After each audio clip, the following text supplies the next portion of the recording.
messieurs, bonsoir. Merci de nous rejoindre dans cette nouvelle émission de Libre Antenne consacrée à l'immobilier. Je suis en compagnie des experts de la maison de l'expertise. Je me permets de vous les présenter malgré ces jours gras. Je crois qu'on va aborder maintenant les jours maigres. Ça va, la revitalité revient. Bonsoir Zozim. Bonsoir. Yannick Zozim, diplômé du Conservatoire national des arts et métiers, spécialiste des techniques juridiques et économiques appliquées à l'immobilier. Thierry Lullion-Paul, bonsoir.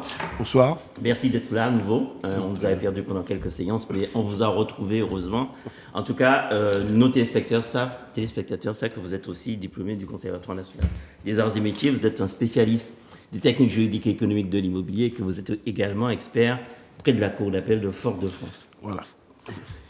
Vulcain Roméo, bonsoir. Bonsoir. Nouvel Bonsoir expert près de la Cour d'appel de Fort-de-France. Oui, c'est ça. D'accord. Spécialiste des techniques juridiques et économiques de l'immobilier, diplômé du Conservatoire national des arts et métiers après avoir fait la fac de droit. En tout cas, merci beaucoup d'être avec nous. Je constate que vous avez un petit regard un petit peu fatigué quand même. Hein. Bon. Là, il va falloir prendre de l'huile essentielle avec des herbes pour retrouver la vitalité, vous savez. Ça va être très J'écoute ton conseil. Je vais essayer ça aussi. Oh, vous aussi, François Zelman. Ça y est, vous avez déjà pris votre huile essentielle et puis vos herbes pour retrouver la vitalité. Faire, mais ça va. Ça va, d'accord. En tout cas, diplômé du Conservatoire national des arts et métiers, spécialiste des techniques juridiques et économiques de l'immobilier. Et merci d'être avec nous ce soir, mesdames et messieurs, avec les experts de la maison d'expertise qui se trouve 28 rue Blanqui à Fort-de-France. Nous parlerons ce soir de loyer. Et nous parlerons de loyer, on va essayer de parler des loyers, mesdames et messieurs, et dans tous les régimes juridiques possibles, c'est-à-dire les loyers des baux d'habitation, les loyers des baux commerciaux, les baux professionnels et les baux qui concernent les logements, on va dire les locations saisonnières, les résidences secondaires également. Donc on va se poser la question de la fixation du loyer lorsque le propriétaire conclut un contrat avec son locataire, donc le premier loyer. On va également s'étendre un petit peu sur l'évolution du loyer, puisque le loyer ne sera pas fixe pendant toute la durée du bail. Il va augmenter, quelquefois il va diminuer, on verra ça peut-être dans le statut des baux commerciaux. Et puis, si on a un peu le temps, nous allons également parler du loyer du bail renouvelé, puisque lorsque le bail est arrivé à son terme, le bailleur pourra proposer le renouvellement de son bail avec le locataire et on verra dans ces conditions comment le loyer va évoluer. Je vous rappelle que cette émission est la vôtre, que vous pouvez nous poser vos questions au 71 27 07, c'est un fixe. Alors je répète, c'est le 0 591 71 27 07. Et nous demandons à toutes les personnes qui suivent l'émission, quelles qu'elles soient, de nous faire part de leurs remarques en direct.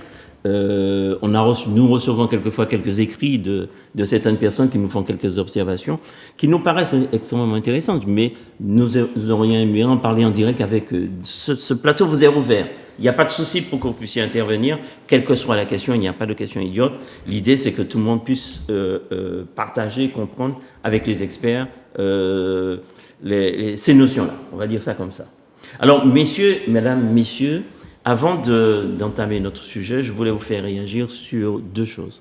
La première chose, c'est que dans les médias, très récemment, j'ai vu également, c'est à la télévision, qu'on me parlait de l'achat en nue propriété, qui est un produit excellent parce qu'on peut acheter 50% moins cher. Qu'est-ce que vous en pensez de cette annonce ? En fait, je ne veux pas dire que c'est un effet d'annonce. Oui. Je ne veux pas dire que c'est un effet d'annonce, mais c'est vrai que acheter en nue copropriété comporte des avantages et des inconvénients. Des avantages en nue propriété, pas en nue copropriété. En nue propriété, pardon. En nue propriété comporte des avantages et des inconvénients. Effectivement, les avantages, c'est ce dont on a parlé effectivement dans les médias, c'est avoir effectivement une décote de 30 à 50% par rapport effectivement à la pleine propriété. Oui. Parce que effectivement, le bien, en fait, le bien a été acheté. Il faut d'abord expliquer ce que c'est que la nue propriété. Oui. Mm-hmm. Donc, acheter en nue propriété, c'est en fait acheter un bien qui a été en fait démembré. Oui. Et un démembrement c'est un droit, en fait, le droit de propriété sur un bien qui est divisé en deux parties, l'usufruit et la nue propriété. L'usufruit, en fait, l'usufruitier peut effectivement louer pour ceux qui ne savent pas, peut louer, en fait, recueillir les fruits, en fait, de la location. Donc, avoir un revenu par rapport, en fait, à la donc, il a la possibilité de louer le bien qu'il acquiert, exactement, dont il est usufruitier. Dont il est usufruitier. Et le nu propriétaire, donc issu de la nue propriété, ne peut pas justement récolter ses fruits, mais peut vendre, donc peut disposer du bien. D'accord. Donc, si j'achète en nue propriété, je ne pourrais que vendre le bien. Mais le mettre en location, je ne peux pas. Vous ne pouvez pas toucher les loyers, je ne peux pas non plus. Vous pouvez pas toucher les loyers, voilà, c'est ça. D'accord. Mais Roméo Vulcain, c'est pas si intéressant que ça. Alors, ça peut être effectivement. Tout dépend de l'objectif de la personne qui fait. Ça peut être en fait un mode d'investissement, effectivement. Oui. Celui qui veut se créer un patrimoine et qui n'a pas forcément envie de mettre toutes les liquidités sur un bien qu'il achète, qu'il porte un certain nombre d'années, il peut effectivement faire l'acquisition uniquement de la nue propriété. Fiscalement, c'est intéressant parce qu'on va payer moins de frais. Droits, oui. Que les droits ne sont pas calculés pareil, ils sont calculés que sur la nue propriété. Ouais. Et puis, ça permet à terme d'avoir un patrimoine, puisqu'au moment du décès de l'usufruitier, généralement, il y a une rencontre en fait des deux. La nue propriété et l'usufruit se rencontrent, qui font en fait une pleine propriété. Donc le nu propriétaire devient propriétaire en intégralité. Voilà, donc après tout dépend. Ouais. J'ai pas vu effectivement la noce dont vous parlez. Ouais. Est-ce que c'est un démembrement avec une société? Est-ce que c'est un démembrement avec des personnes physiques? Bon, ça je ne sais pas, mais effectivement, ça peut être un mode d'acquisition. Souvent, on conseille aux personnes qui sont propriétaires, très régulièrement, dans le cadre de mon activité d'expertise, je suis amené à évaluer des biens pour des personnes qui souhaitent faire des donations à leurs enfants. Et pour faciliter en fait, pour éviter de payer trop de frais de succession au moment de leur décès, ils anticipent leur succession en faisant une donation à leur enfant de la nue propriété. Eux, ils gardent l'usufruit, donc ça va les protéger tout au long de leur vie. D'accord. Tout au long de leur vie, on ne pourra pas occuper, percevoir les fruits. D'accord. Le nu propriétaire ne pourra pas vendre sans son autorisation, parce que pour pouvoir vendre, il faut que les deux... Il faut être pleinement propriétaire. Voilà, voilà, c'est ça. Donc, les deux personnes doivent être signataires de l'acte de vente. Donc, déjà, ça protège le parent qui réside dans le logement. Et puis, fiscalement aussi, une donation de la nue propriété est beaucoup moins élevée qu'une donation en pleine propriété. Donc, des fois, ça peut être effectivement une solution. François Saint-Marc, je dois réagir. Oui, non, j'allais dire que dans le cadre de ce dont vous parlez, pour l'achat en nue propriété, en général, il s'agit d'un achat. Le vendeur, il est âgé en général. Il a 70 ans, 75 ans en général. C'est celui qui achète en nue propriété. Non, celui qui est vendeur. Celui qui vend. En général, il est âgé. Il a 70, 75 ans, il n'est pas jeune. Et l'usufruit dure à une durée entre 10 et 20 ans. En général, c'est ça.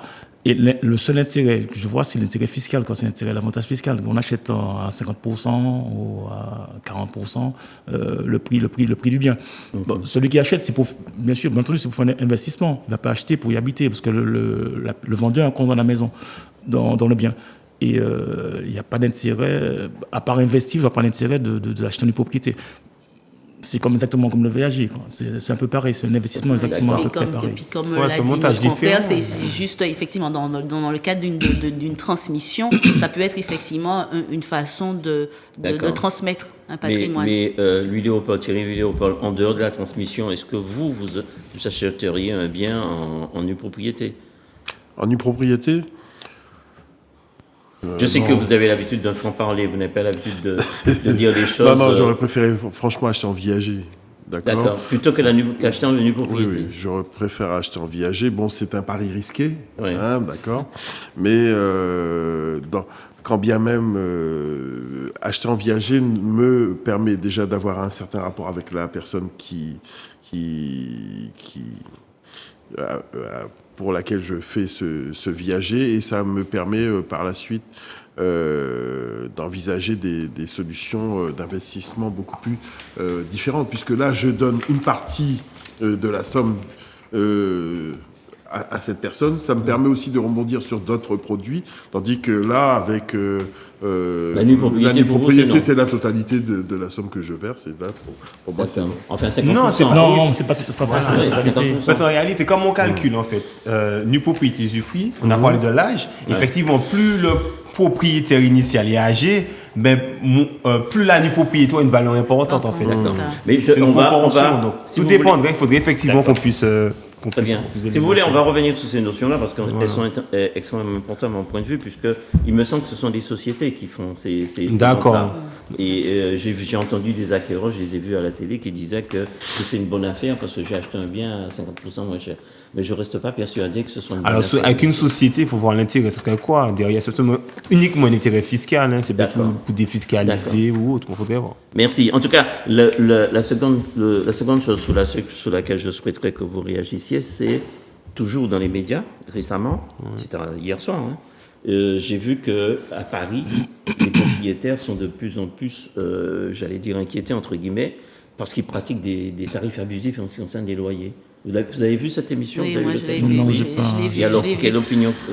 Oui, en fait, ce sur quoi les médias en fait ont mis l'accent, c'est que certains propriétaires, on va dire zélés, contournent le fait que les loyers soient encadrés sur c'était le cas justement des loyers à Paris. Oui.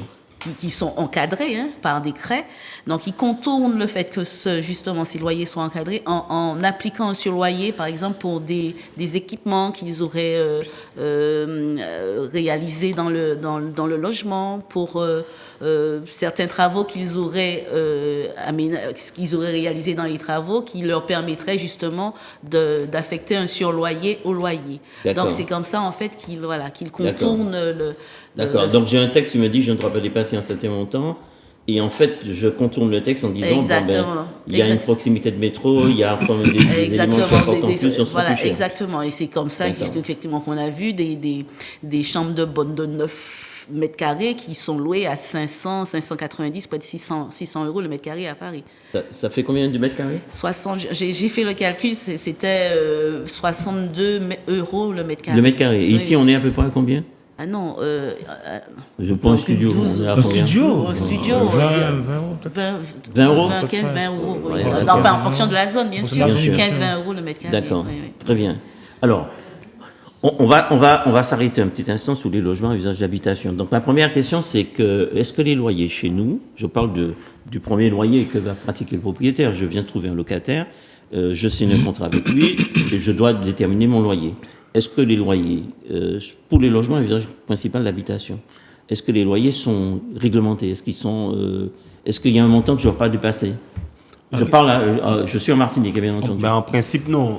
En principe, non. Aujourd'hui, en fait, donc ça veut dire qu'il y a une exception, comme vous dites. Voilà, c'est ça. Principe. Alors, en droit, c'est comme ça. En principe, la fixation du loyer initial, en matière de bail d'habitation, même presque. Mais on parle dans tous les régimes des baux. Dans tous les régimes des baux, le principe, c'est la liberté des parties dans la fixation de ce loyer initial-là. Donc, qui dit liberté, bien évidemment, il y a une réalité de marché. Donc, il faut quand même que le loyer qui est pratiqué corresponde au marché, à la demande, à l'offre et à la demande, au rapport offre-demande. D'accord. Mais le loyer initial est fixé librement entre les parties. D'accord. Et vous, en tant qu'expert, vous intervenez dans la détermination de la fixation du loyer en général, ça vous arrive?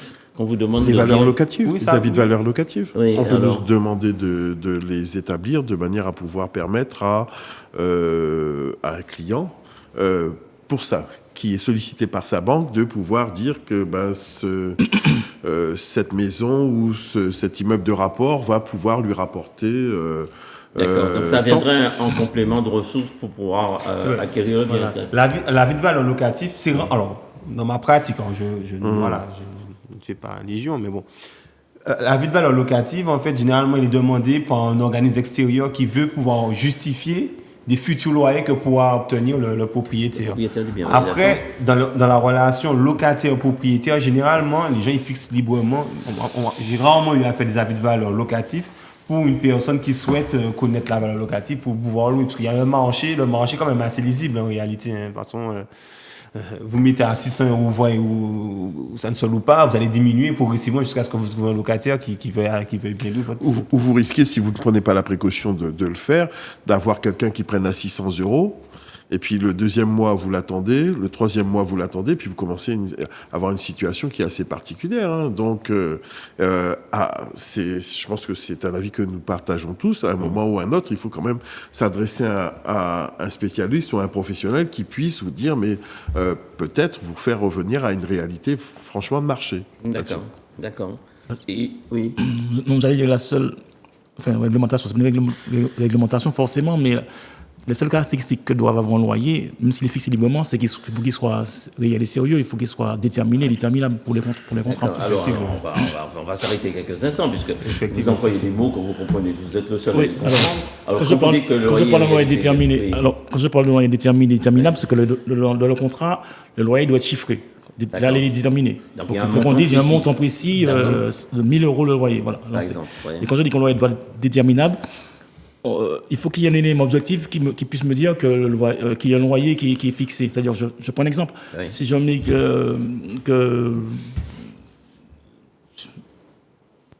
je vais calculer mon loyer par rapport à la surface du logement. Oui. Là, mon loyer, il y a un élément objectif, donc on peut dire que le loyer il est déterminable à ce moment-là. D'accord. C'est-à-dire, on va dire par exemple, je prends un exemple, 10 € du mètre carré. 10 € du mètre carré, voilà. Si je mets 10 € du mètre carré multiplié par la surface du logement, mon loyer est déterminable. Donc il est déterminable. Voilà, il doit être ou bien fixé obligatoirement, c'est-à-dire déterminé, ou bien il y a des éléments dans le contrat qui me permettent de calculer le montant du loyer. D'accord. C'est ça, exactement. D'accord. Et aussi, il doit être réel et sérieux. Le loyer ne peut pas être, comme on dit, dérisoire. Je ne veux pas louer parce que je ne veux pas louer un logement. On parle de marché locatif. On est dans une zone où le marché il y a 15 € le mètre carré. Je ne vais pas louer mon logement à 3 € le mètre carré. Voilà, si j'ai envie de louer à 3 € à mon fils. Non, justement. Non, je ne peux pas. On ne peut pas le faire. Le loyer sera peut-être requalifié. Il sera requalifié le loyer. Il sera requalifié le loyer à ce moment-là. C'est-à-dire on va la considérer sous-évaluée, on va le requalifier ce loyer-là. Il ne sera pas réel et sérieux.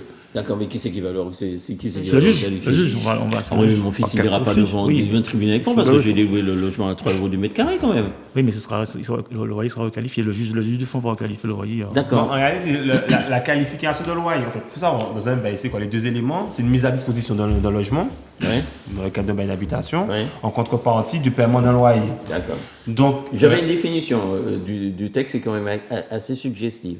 Parce qu'il me semble que. On parle du bail, on est d'accord? Du bail, on est sur le bail. Oui. Il me semble que le texte dit de manière très précise qu'il s'agit de faire jouir quelque chose à quelqu'un pendant un certain temps, moyennant un certain prix. Voilà, c'est ça, oui. C'est ça. Voilà, c'est cette définition qui m'a toujours frappé. Mais elle est pure, je veux dire, c'est le texte. Effectivement. Mais avant de poursuivre, permettez-moi de vous interrompre. Nous avons un appel, on va le prendre en priorité, puisqu'on va donner la priorité aux appels, parce que nous avons dit à nos téléspectateurs qu'ils peuvent intervenir à tout moment dans notre émission. Bonsoir. Bonsoir. On l'a perdu, c'est parce qu'on a parlé, j'ai parlé trop longtemps, c'est ça? Bonsoir. Bon, on va le retrouver. Bonsoir. Il me semble que j'entends quelque chose, mais c'est pas grave. Alors, je vous ai interrompu, désolé. Oui, donc je disais qu'en fait, la notion de loyer, de qualifier, en fait, effectivement, ce que mon collègue vient de parler, voilà, c'est justement pour qualifier ou non d'un bail, pour savoir si on est en présence d'un bail ou pas. Parce que si le loyer est dérisoire, on ne sera pas en présence d'un bail et tout le régime, en fait, on va dire, de protection qui découle d'un bail, notamment du bail d'habitation, ne va pas s'appliquer. D'accord. Je ne sais pas si c'est clair en termes de... Non, j'ai compris, mais j'espère que nos téléspectateurs ont compris ce que vous voulez dire par là, que si le loyer est dérisoire, comme disait M. Ozemak à l'instant, on n'est pas en présence d'un bail. Donc à ce moment-là, je ne pourrais pas faire de révision, je ne pourrais pas demander le remboursement des charges avec le professeur de le bail d'habitation. Je ne peux même pas lui demander les pots de garantie. Puis le bail d'habitation prévoit notamment une certaine protection du locataire. Oui. Il ne va pas pouvoir en bénéficier parce que le loyer est dérisoire. On ne sera pas considéré comme un bail d'habitation, un bail classique. D'accord. Mais la question que je me pose quand même par rapport à mon fils à 3 €, alors je crois qu'on a, cette fois-ci, on a l'appel. Bonsoir. Bonsoir. Bonsoir. Oui, allô, bonsoir. Oui, quel est votre prénom? Alors, Annick. J'ai pas compris. Annick. Annick, d'accord. Annick, quelle est votre question? Alors, quel est le prix du mètre carré de loyer en Martinique? D'accord. Excellente question pour nos experts. Merci Annick de participer à l'émission. Messieurs. Merci.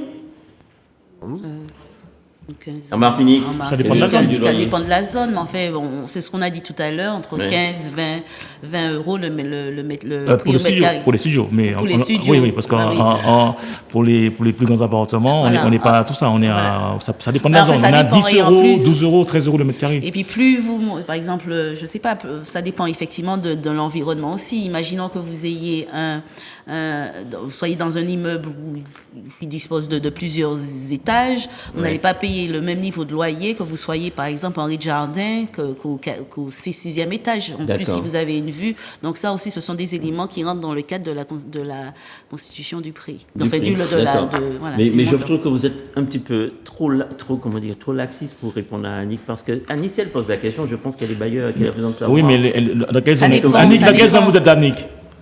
Je ne sais pas s'il est encore en antenne. Annick? Elle n'est pas avec nous. Annick? Non, c'est pas là. Je sais même savoir dans quelle zone elle est. Mais non, moi, ce que je souhaiterais que vous me disiez à tous nos téléspectateurs, quels sont les prix d'après vous, puisque vous êtes expert immobilier, quels sont les prix moyens en matière locative en fonction des zones que vous avez définies. Ça dépend aussi, parce que si vous êtes dans une zone assez tendue où vous faites du social, le prix au mètre carré, on va dire, c'est du 10 à 11 euros le prix au mètre carré. Oui, mais moi qui suis Anit, qui suis bailleur, j'ai besoin de fixer un prix. Un petit instant, monsieur l'expert. Permettez. Moi qui suis bailleur, je suis Anit, j'ai besoin de fixer un prix, d'accord? Et j'aimerais que vous me donniez une conduite à tenir. Il y a un observatoire qui a été fait. Il y a un observatoire qui, je crois qu'il y a un mois de ça, je crois, il me semble, pas de bêtises. Oui. Qui a recensé tous les prix au mètre carré nationaux et des Drôme aussi. Y compris la Martinique. Enfin, elle peut trouver ça sur, pas forcément en tête là. D'accord. Mais il y a un observatoire qui sort. Alors, après, si c'est une étude qu'elle veut faire sur le prix moyen en Martinique, mais si elle veut fixer son loyer, c'est pas la démarche à suivre. Alors, la démarche à suivre, soit effectivement elle passe par effectivement un expert immobilier qui va effectivement constater la situation de son appartement, vérifier les commodités, vérifier en fait le marché dans son secteur, et à ce moment-là on va fixer un loyer. D'accord. Ça c'est une démarche, elle va avoir la démarche la plus, on va dire, professionnelle possible. D'accord. Donc effectivement. Ou alors, elle peut également aussi, méthode moins professionnelle, mais se diriger au niveau des petites annonces et puis comparer, et elle-même faire un travail de comparaison et voir un peu les loyers qui sont pratiqués dans son secteur. En fait, c'est comme ça, c'est la démarche à suivre. C'est intéressant pour Annick, c'est-à-dire que je lui demande de regarder un petit peu les prix qui sont pratiqués en regardant les annonces dans son secteur pour qu'elle puisse aligner sur le sien. Voilà. D'accord, mais comme dit Yannick Zozim, peut-être aussi qu'il faut tenir compte des éléments. Oui, il faut tenir compte de tout ça, c'est pas. D'accord, mais en tout cas, ça lui donne une idée. Elle va mais ça veut vraiment bien fixer son loyer. Il faut mieux qu'il y ait un professionnel qui vienne et qui constate. Ou il va voir l'observatoire qui a des prix, qui a fait un travail sérieux, qui a pu voir. D'accord, donc est-ce que vous pouvez donner votre numéro de téléphone pour qu'elle vous appelle vous allez retrouver les références. Je vais retrouver les références, bien sûr. Donc Anit, si vous nous suivez toujours, Monsieur Franz Roselmack, c'est le 84 44 03, c'est un portable. Il va pouvoir vous donner ça s'affiche sur votre écran. Il va pouvoir vous donner les éléments pour aller sur le site de l'observatoire en question, pour pouvoir avoir une idée du prix que vous pourrez pratiquer pour la location de logement. Mais je crois qu'on a un autre appel. Bonsoir. Bonsoir. Bonsoir. Allô, allô. Oui, bonsoir. Quel est votre prénom? Mon prénom? Oui. Je vais vous donner Angèle. Angèle, d'accord. C'est un prénom Angèle, c'est un prénom d'emprunt après le carnaval ou quoi? C'est quoi ça? Vous hésitez pour le prénom. Alors, Angèle, quelle est votre question? Angèle? Ma question, ce que je voudrais savoir, quand on achète un appartement dans les mains de la CIMAR, le vend, vous le payez et tout, et après quelques années, vous êtes tout étonné de recevoir une lettre vous disant que l'appartement est, enfin, tout le français, moi-même, ma panière pour une française a fait moi. Oui. On va casser la maison, et puis on y garantit l'argent, carrément, et puis on finit et puis Alors je voudrais savoir le pourquoi. Pourquoi quand vous achetez une maison dans les mains de la CIMAR, il ne vous dit pas, madame, monsieur, après quelques années, cette maison, ce bâtiment, on va le casser. D'accord. Alors. C'est ce que je voudrais savoir. Parce que moi, j'ai déjà plus de 80 ans. Oui. J'ai habité très longtemps dans mon appartement. Quand on a dit qu'on vendait, de toutes les façons, je suis là. Alors que j'avais un loyer de 115 francs. J'ai dépensé mes économies, j'ai arrangé, j'ai carrelé, j'ai cuisiné sur le balcon, j'ai fait des placards, enfin j'ai dépensé pour mettre la maison puisque j'ai acheté à mon goût. D'accord. Et voilà, maintenant je me retrouve avec un loyer de plus de 200 € par mois. Un loyer? Je suis à la retraite. Je n'étais pas fonctionnaire. Je travaillais, je faisais femme de ménage dans des machines ici, des grandes maisons ici. Voilà. D'accord. Alors, maintenant, je le voyais, tantôt on m'a payé 300 combien, ou tantôt on m'a payé plus bas. Enfin, je ne comprends rien. D'accord. Pourquoi on ne vous dit pas quand vous achetez un appartement dans les mains de la CIMAO, après quelques années, cette maison, on va le casser? C'est ça que je voudrais savoir surtout. D'accord. Merci pour la question, Angèle. Merci aussi de participer à l'émission. Je crois que Madame Zozim veut réagir rapidement. Angèle, quand vous dites que vous payez un loyer de 200 €, expliquez-nous, parce que vous dites que vous l'avez acheté. Vous avez acheté l'appartement. À Baudère, j'avais acheté mon appartement. D'accord. J'ai fait des dépenses, j'ai carolé, puisque à Baudère n'était pas carolé. J'ai carolé, j'ai fait sous le balcon, j'ai fait ma cuisine, enfin, j'ai arrangé ma maison comme je voulais. Angèle, on aurait dû me dire aux gens. Angèle, vous m'écoutez là? Je vous écoute. Très bien. Alors, Madame Zozim. Quand j'ai vu cette émission-là, je m'y vais pas moi. Il faut que je me dise ça, on va dire moi. D'accord. Alors, Angèle, Madame Zozim vous dit que vous dites que vous avez acheté votre appartement, d'accord? Et elle vous dit, je ne comprends pas pourquoi vous me dites que vous avez acheté et que vous me dites que vous payez un loyer. Parce que normalement, lorsque je suis propriétaire, je ne paie pas de loyer. C'est ça qu'elle ne comprend pas. Vos 200 €, elle ne comprend pas. Mais elle a donné une information importante. Oui. Madame Angèle a parlé de Cité Bonaire. Oui, mais elle est propriétaire. Donc, elle était propriétaire à Cité Bonaire. Cité Bonaire, les copropriétaires ont été expulsés dans le cadre de la loi L'eau-par-l'eau. Oui, d'accord. Donc, Cité Bonaire, il y avait d'un côté les copropriétaires, de l'autre côté, il y avait la CIMAR qui était aussi propriétaire, et puis de l'autre côté, il y avait aussi des personnes qui étaient logées de manière sociale. Donc, dans un premier temps, ce qui s'est passé, c'est que les personnes qui étaient logées par le bailleur ont été relogées dans d'autres sites, et après, les gens ont été expulsés lot par lot. Ce qui fait que, effectivement, les copropriétaires comme Angèle se sont retrouvés, elles, après un certain nombre d'années, à louer. Vraisemblablement, c'est ce qui vous arrive, Angèle, et vous êtes en train de louer à la CIMAR. Alors, c'est vrai que c'est un dossier assez particulier parce que, à l'époque, Cité Bonaire avait été déclaré comme site insalubre et et on avait pris un plan de sauvegarde sur cette copropriété de manière à pouvoir exproprier les gens. Donc c'est ce qui a été fait et donc les gens ont été expropriés. Ils ont été indemnisés aussi, et ils ont pris un avocat, ils ont été indemnisés et on a détruit Cité Bonaire en attendant de créer un écoquartier sur la zone de Fort-de-France. D'accord. Angèle, vous vouliez réagir là tout à l'heure. Allez-y. Allô, Angèle? Allô? Oui, vous vouliez réagir par rapport à ce que dit Monsieur Léopold. Entendu. Non, mais je pense que ce qui a été fait, ça a été fait dans le cadre de consensus. Les personnes qui étaient copropriétaires ont été consultées, ont été informées. Donc, je pense que c'est pas quelque chose qui est venu comme ça. Donc, est-ce que vous avez été participante à une des réunions d'information qui ont été données Ils en ont eu deux. Ils en ont eu une avec la mairie et une à l'époque avec Miroite. Et c'est vrai que... Miroite, c'est quoi? C'est Miroite, c'est l'administrateur.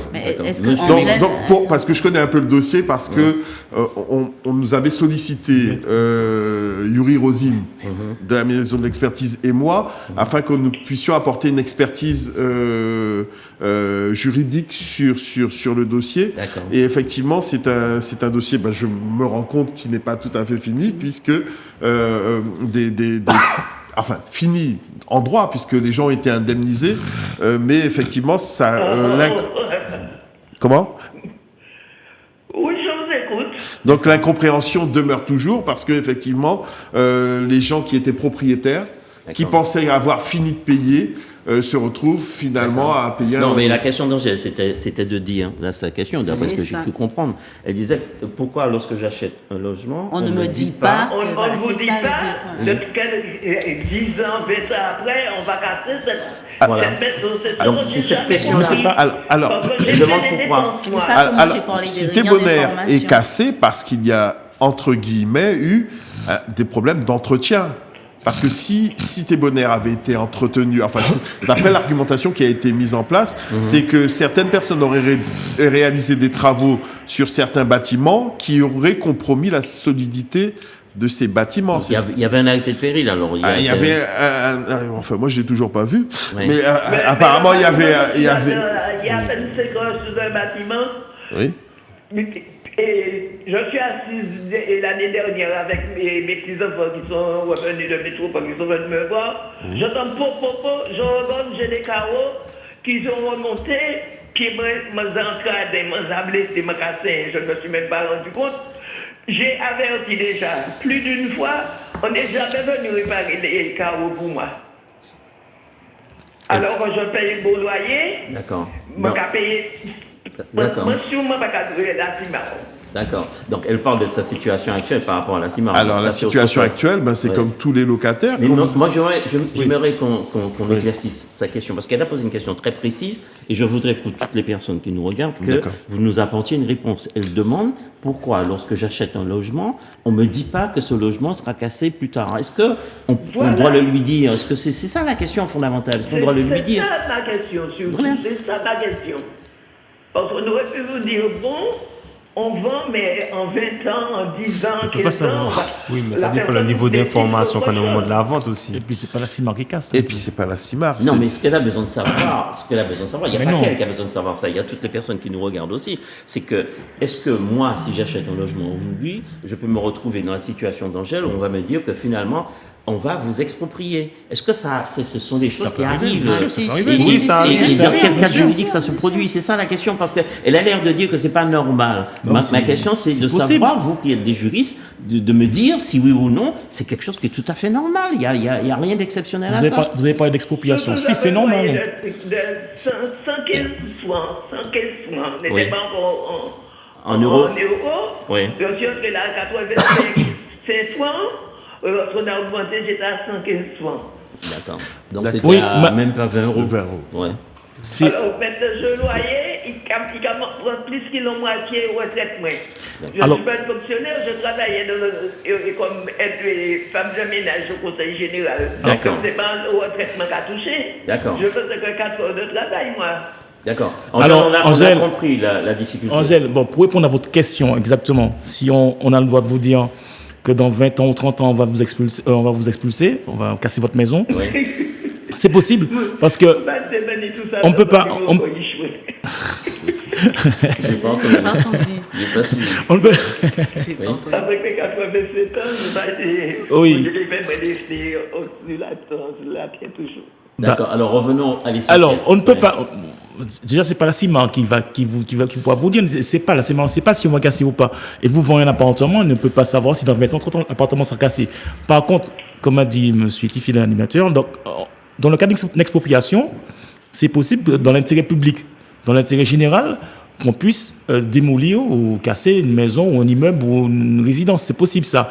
Mais ça, on peut pas le savoir. On pourra le savoir que au moment où on décidera dans l'intérêt général de casser ou de démolir. Mais on ne peut pas le savoir en amont. Donc le vendeur n'est pas tenu. Le vendeur n'est pas tenu, non. Le vendeur n'est pas tenu. Je le vends, mais dans 10 ans, ce sera cassé. Ce n'est pas un vice. D'accord, alors voilà, la deuxième remarque d'Angèle, c'est de dire la chose suivante. Moi, j'avais un logement dont j'étais propriétaire, et à la limite, j'avais un loyer de 20 euros. On achète, on dit, on m'a acheté, moi, là, mon rapprochement, et puis, comme vous trouvez avec le loyer, et par rapport à ça, vous va toucher, il faut que je calcule. Mais non, je trouve que c'est impossible, ces choses-là. D'accord, mais ça n'est pas impossible sur le plan du droit, c'est ça la réponse des... Mais oui. D'accord, c'est ça la réponse des experts. Mais Angèle, je comprends parfaitement qu'on puisse dire aujourd'hui que j'étais dans une situation... Tranquille. confortable. Entre guillemets, puis aujourd'hui, je me retrouve avec un loyer qui me prend la moitié de ma retraite. Et ça, c'est une situation inconfortable. Et je n'ai pas voulu ça, en fait, en quelque sorte. Combien même elle a été indemnisée Angèle, merci d'avoir participé à l'émission. Merci beaucoup. En tout cas, monsieur. Je vous en prie, restez fidèles. Au revoir, Angèle. Ah, ne nous quittez pas, on est là jusqu'à 22h. Ne nous laissez pas tomber aussi rapidement. Vous savez, à 87 ans, on a déjà vu des hauts et des bas. Oh, j'aime toujours. Vous dites ça. Mais c'est quoi?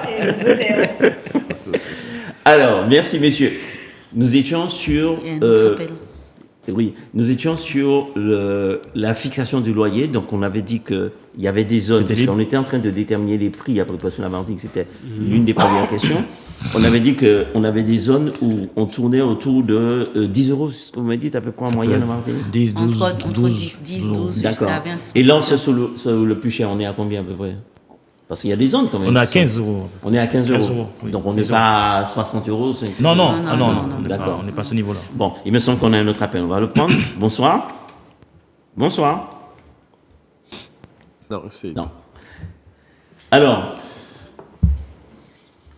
j'ai lu dans la presse spécialisée, que pendant une période, je crois de novembre 2022 jusqu'à février ou mars 2023, les loyers sont plafonnés à hauteur de 3,5%. C'est-à-dire que si on applique la révision du loyer, et si par exemple le loyer devrait augmenter normalement de 5%, on va ramener à 3,5%. Est-ce que ça vous dit quelque chose? Est-ce que c'est... ça s'applique chez nous ou pas? Parce que moi, j'ai pas trouvé la réponse. Je me suis posé la question, j'ai pas trouvé la réponse. C'est l'expérimentation de la loi Elan, c'est ça? C'est la loi Elan? C'était celle qui devait être faite sur 5 ans dans les zones tendues. D'accord. Mais il me semble qu'elle n'est pas applicable chez nous. Parce qu'à un moment, on s'était posé la question sur Fort-de-France ou Trois-Îlets, mais elle n'est pas applicable chez nous. Donc vous êtes sûr de vous? Elle n'est pas applicable chez nous. Bon, donc le locataire ne peut pas dire de toute façon le loyer ça ne peut pas dépasser 3,5% d'augmentation. C'est pas possible chez nous. Non, ce n'est pas applicable. Ce n'est pas applicable chez nous. Voilà, oui. D'accord. Et c'est applicable dans quelles zones? Les zones, il faudrait lire le décret d'application qui spécifie en fait les zones qui sont considérées comme zones tendues et dans lesquelles ça applique en fait. En général, les zones de l'Île-de-France en général, c'est ces zones-là en général. Paris, Lyon. D'accord. Alors, j'ai aussi vu dans la presse spécialisée que les loyers sont encadrés. On a parlé de Paris. Donc, est-ce qu'on a aussi cette même situation-là chez nous? Non plus. On n'a pas d'encadrement dans le loyer ici. Donc, on fait ce qu'on veut. On peut faire ce qu'on veut. Enfin, d'accord. Et ça, dans la limite de la réglementation, mais on fait ce qu'on peut. Dans la limite de la réglementation du régime. Alors, lorsque je dois augmenter mon loyer, j'ai un locataire en place, je suis dans un logement à usage d'habitation principale. Comment je calcule mon augmentation de loyer? D'abord, à quelle période que je calcule l'augmentation? Alors, logiquement, la période, c'est à la date d'anniversaire du bail, ce qu'on appelle quand vous signez un bail. Le 1er janvier, par exemple, le loyer sera révisé le 1er janvier. De chaque année. De chaque année, normalement. Donc, il faut que ce soit inscrit dans le contrat, bien sûr. Sinon, s'il n'est pas inscrit, la révision n'est pas de droit. Donc, il faut qu'il y ait la clause de révision dans le bail. Et si j'ai un bail verbal, on n'a pas fait d'écrit, et puis on s'est entendu, vous me payez mon loyer tous les mois, je ne peux pas augmenter. On ne peut pas augmenter, il n'y a pas de clause. Ah bon, d'accord. Bon, désolé, on ne peut pas augmenter alors. D'accord. Et je ne peux pas dire au juge que j'ai des éléments qui prouvent que le locataire était d'accord. Mais si, bien sûr. Vous pouvez toujours dire au juge, j'ai augmenté, vous allez passer de 800 à 1000 euros, j'ai augmenté parce que je fais des travaux, vous pouvez dire ça au juge. Mais après, c'est la preuve. Oui. Il faut avoir la preuve. Si le locataire continue à vous donner 1000 euros, vous êtes déjà à 800, vous passez à 1000 euros, et le locataire vous paie 1000 euros 2, 3, 4 mois, le juge va constater que finalement que le locataire est d'accord tous les deux. Donc là, il peut dire OK, on accepte. Il peut dire OK. D'accord. Mais il faut qu'il y ait des preuves. C'est un cas d'exception. Un cas d'exception, c'est ça, exactement. Par rapport à un bail qui n'est pas écrit. Qui n'est pas écrit. D'accord. Donc si le bail est écrit, il faut absolument que j'ai la clause de révision. D'accord. Et elle est rédigée comment, cette fameuse clause de révision? Le loyer, le loyer sera Alors, il faut avoir un indice de révision. Parce que il faut un indice de révision. Alors, l'indice de révision, c'est l'indice qui va pouvoir vous permettre de calculer justement cette révision du loyer qu'on retrouve sur l'INSEE. L'indice de référence des loyers. C'est l'indice de référence. En général, c'est l'indice l'IRL. Indice de référence des loyers pour le bail d'habitation, je pense. Oui, sur le bail d'habitation. Sur le site de l'INSEE. Le site de l'INSEE, on va trouver. Je vais indice de référence des loyers, site de l'INSEE, je vais trouver les indices. Par trimestre, et vous choisissez celui qui est le plus proche. Le trimestre qui correspond à la défait du bail. D'accord. Et en général, c'est publié tous les trimestres régulièrement. Tous les trimestres. Il n'y a pas de décalage. Il y a des décalages. On n'est pas sur le trimestre civil, on n'est pas sur le trimestre civil, par exemple. Les trimestres ne sont pas civils, ce n'est pas du 1er au 31 mars. Ah, d'accord.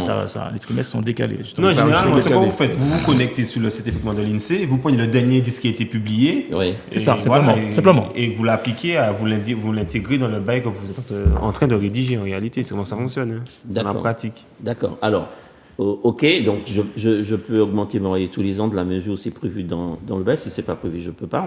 On est d'accord, c'est ce que vous venez de me dire.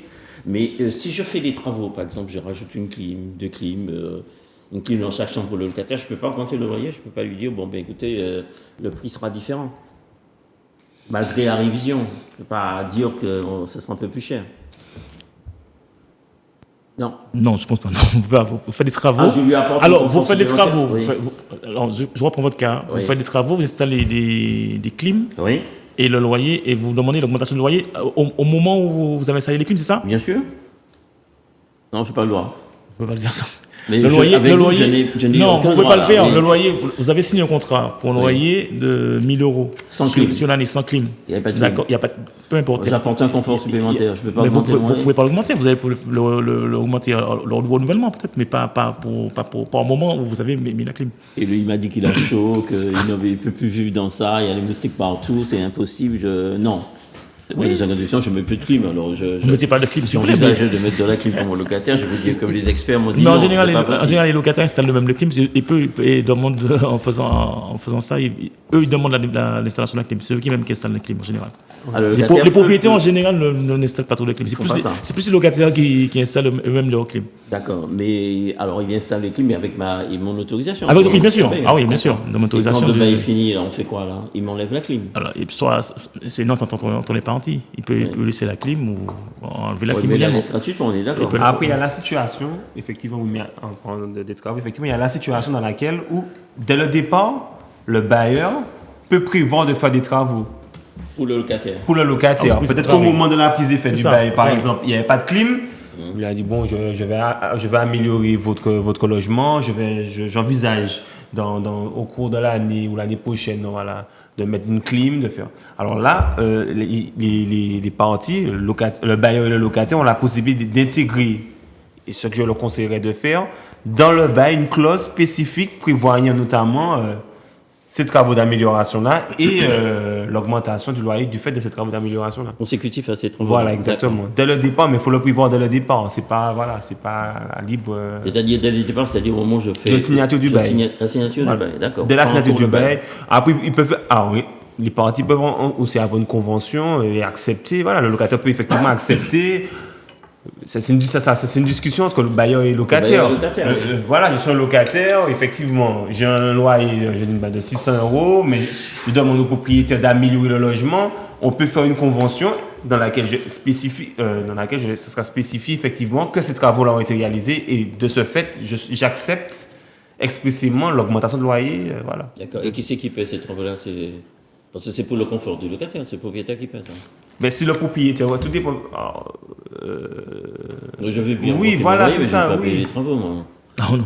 Je vous en prie, donnez-moi, aidez-moi. Non, mais non, c'est dans le cadre où c'est le propriétaire qui fait les travaux d'amélioration. Oui. Mais le locataire qui fait les travaux d'amélioration. Je ne peux pas trouver une solution avec le locataire en disant, bon, tu vas payer les travaux. C'est bien sûr, c'est possible.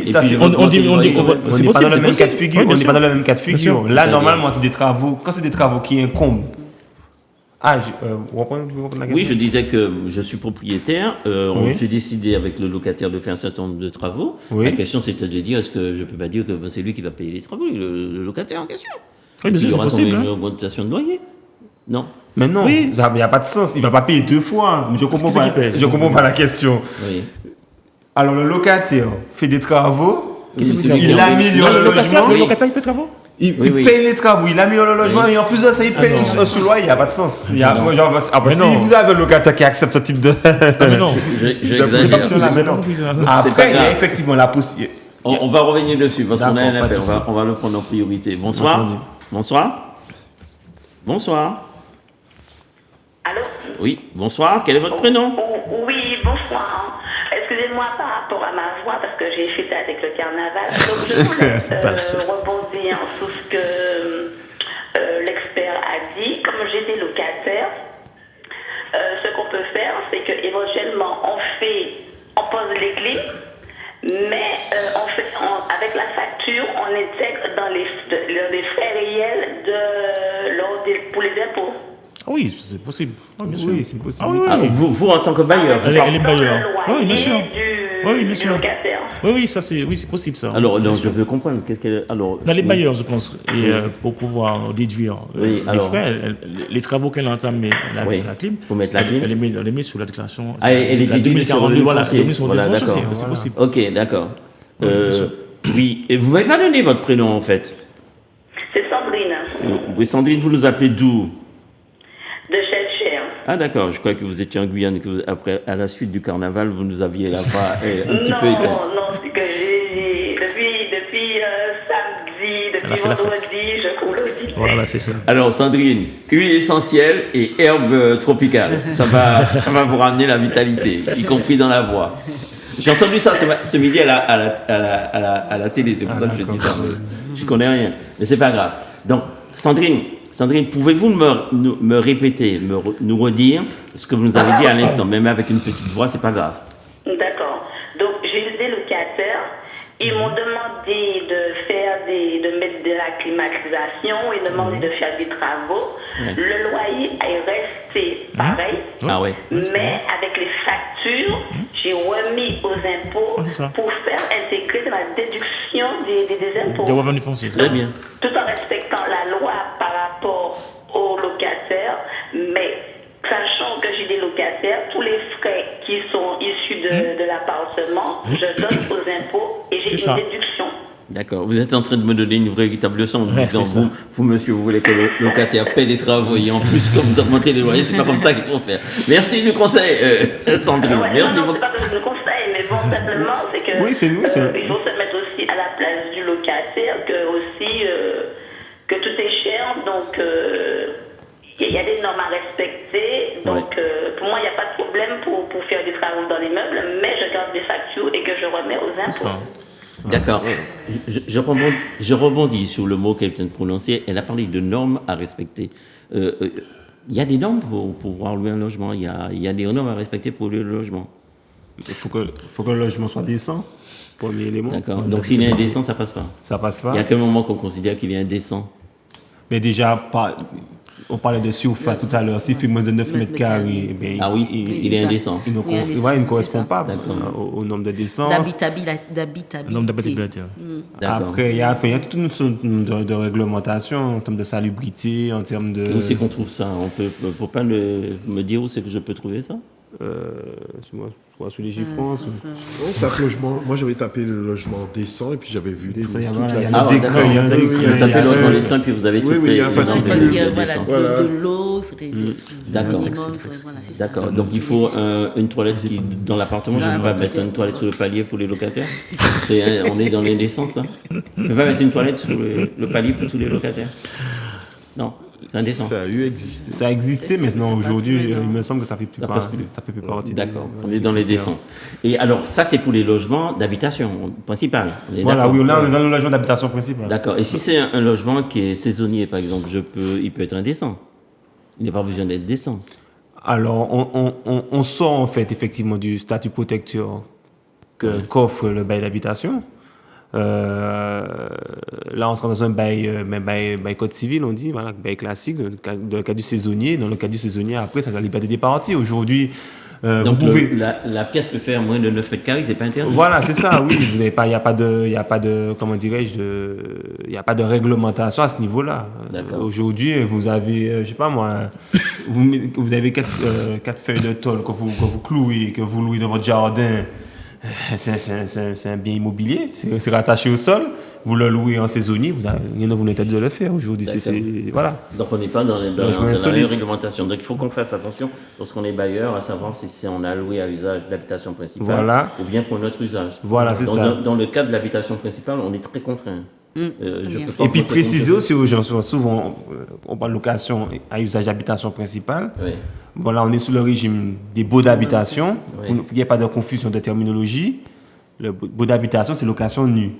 Mais effectivement, la location à usage d'habitation principale peut se faire également dans la location meublée. Oui. Et il faut savoir qu'aujourd'hui, il y avait une grande différence entre les deux statuts en termes de protection du locataire. Et aujourd'hui, le législateur est venu réunifier un peu les deux. Et dès lors que le locataire est dans le cadre de son habitation principale, même lorsque c'est une location meublée, il bénéficie également de régime. De l'ordre de 6 juillet. Voilà. Et à quel moment est-ce qu'il y a un cadre qui me dit que ça, c'est un logement d'habitation principale ou pas? Est-ce qu'il y a une réglementation qui dit voilà ce qu'on considère comme étant un logement d'habitation principale? Il y a une réglementation sur ça ou pas? Alors la réglementation, il n'y a pas vraiment voilà, c'est de la jurisprudence en fait qui détermine ça. La jurisprudence, on rappelle aux téléspectateurs, ce sont les décisions des tribunaux, n'est-ce pas? En général, qu'est-ce qu'ils disent? En général, il faut rester un nombre de jours, un nombre de mois dans une habitation pour que ce soit considéré, j'ai pas le... Habitation principale. C'est-à-dire combien? On dit de bêtises. Non, 2 mois, ça fait rien, c'est une bêtise, on va rectifier, nos téléspectateurs vont rectifier. Je crois que c'est 8 mois. Il ne faut pas confondre avec la notion de domicile. Oui, mais habitation principale. C'est fiscal, c'est ça. Parce que s'il y a les 6 mois, effectivement, c'est plus que 6 mois. Un domicile. On parle de résidence principale. Résidence, en fait, il faut. J'ai pas le nombre de mois. Il y a plusieurs éléments qui sont pris en compte par la jurisprudence. C'est 8 mois, je crois. C'est 8 mois, c'est ça. C'est moi qui vous souffle. Oui, j'avais dit 8 mois. Donc il me semble effectivement qu'on considère que l'habitation principale, lorsqu'elle est la durée d'occupation du logement. De 8 mois, c'est 8 mois, c'est ça. Ça ne peut pas être inférieur à 8 mois, autrement, ce n'est pas une habitation principale. C'est pas une habitation principale, c'est ça. D'accord, mais la question que je voulais vous poser. Il faudrait que je vérifie, je n'ai pas la jurisprudence en tête. Mais il me semble que ce n'est pas uniquement la durée de 8 mois, parce qu'aujourd'hui. Je prends un exemple, peut-être que vous allez m'éclairer dessus. Oui. Vous êtes expert aussi.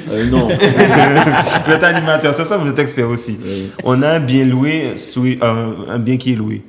Il y a un litige qui est né avant la fameuse période de 8 mois. Oui. Le bail sera considéré comme n'étant pas l'habitation, enfin, le locataire sera considéré de louer non pas dans le cadre de son habitation principale. Oui. Non, mais lui, il prend un cas. Un cas particulier. Non, mais ça peut arriver parce que 8 mois, c'est long. 8 mois, en réalité, c'est long. Je suis d'accord. Oui, mais c'est vraiment particulier. C'est ça la difficulté. C'est pour ça que je dis qu'il me semble qu'il y a un faisceau d'éléments qui permettent justement de déterminer l'habitation principale au-delà de uniquement le critère purement temporel. Le faisceau principal, c'est la durée. Il y a la durée, mais il y a aussi le centre d'intérêt, il y a où l'absence de travail, effectivement. Je crois qu'il y a la distance entre le domicile et le lieu de travail. La définition pour calculer la plus-value pour oui, mais c'est fiscal. Justement, mais c'est pas. Les deux régimes ne sont pas forcément. J'adore que vous n'êtes pas d'accord. On se base dessus. C'est fiscal, mais on se base dessus pour définir la résidence principale.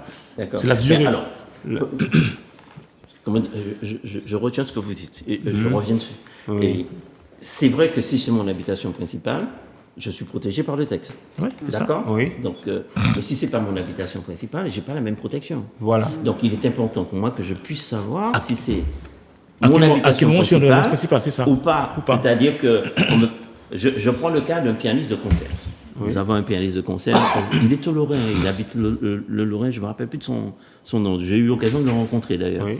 Et lui, il était toujours en déplacement. Il me disait, moi, j'ai un logement à Paris. Oui. Je l'occupe que 3 mois dans l'année. Mais c'est mon habitation principale.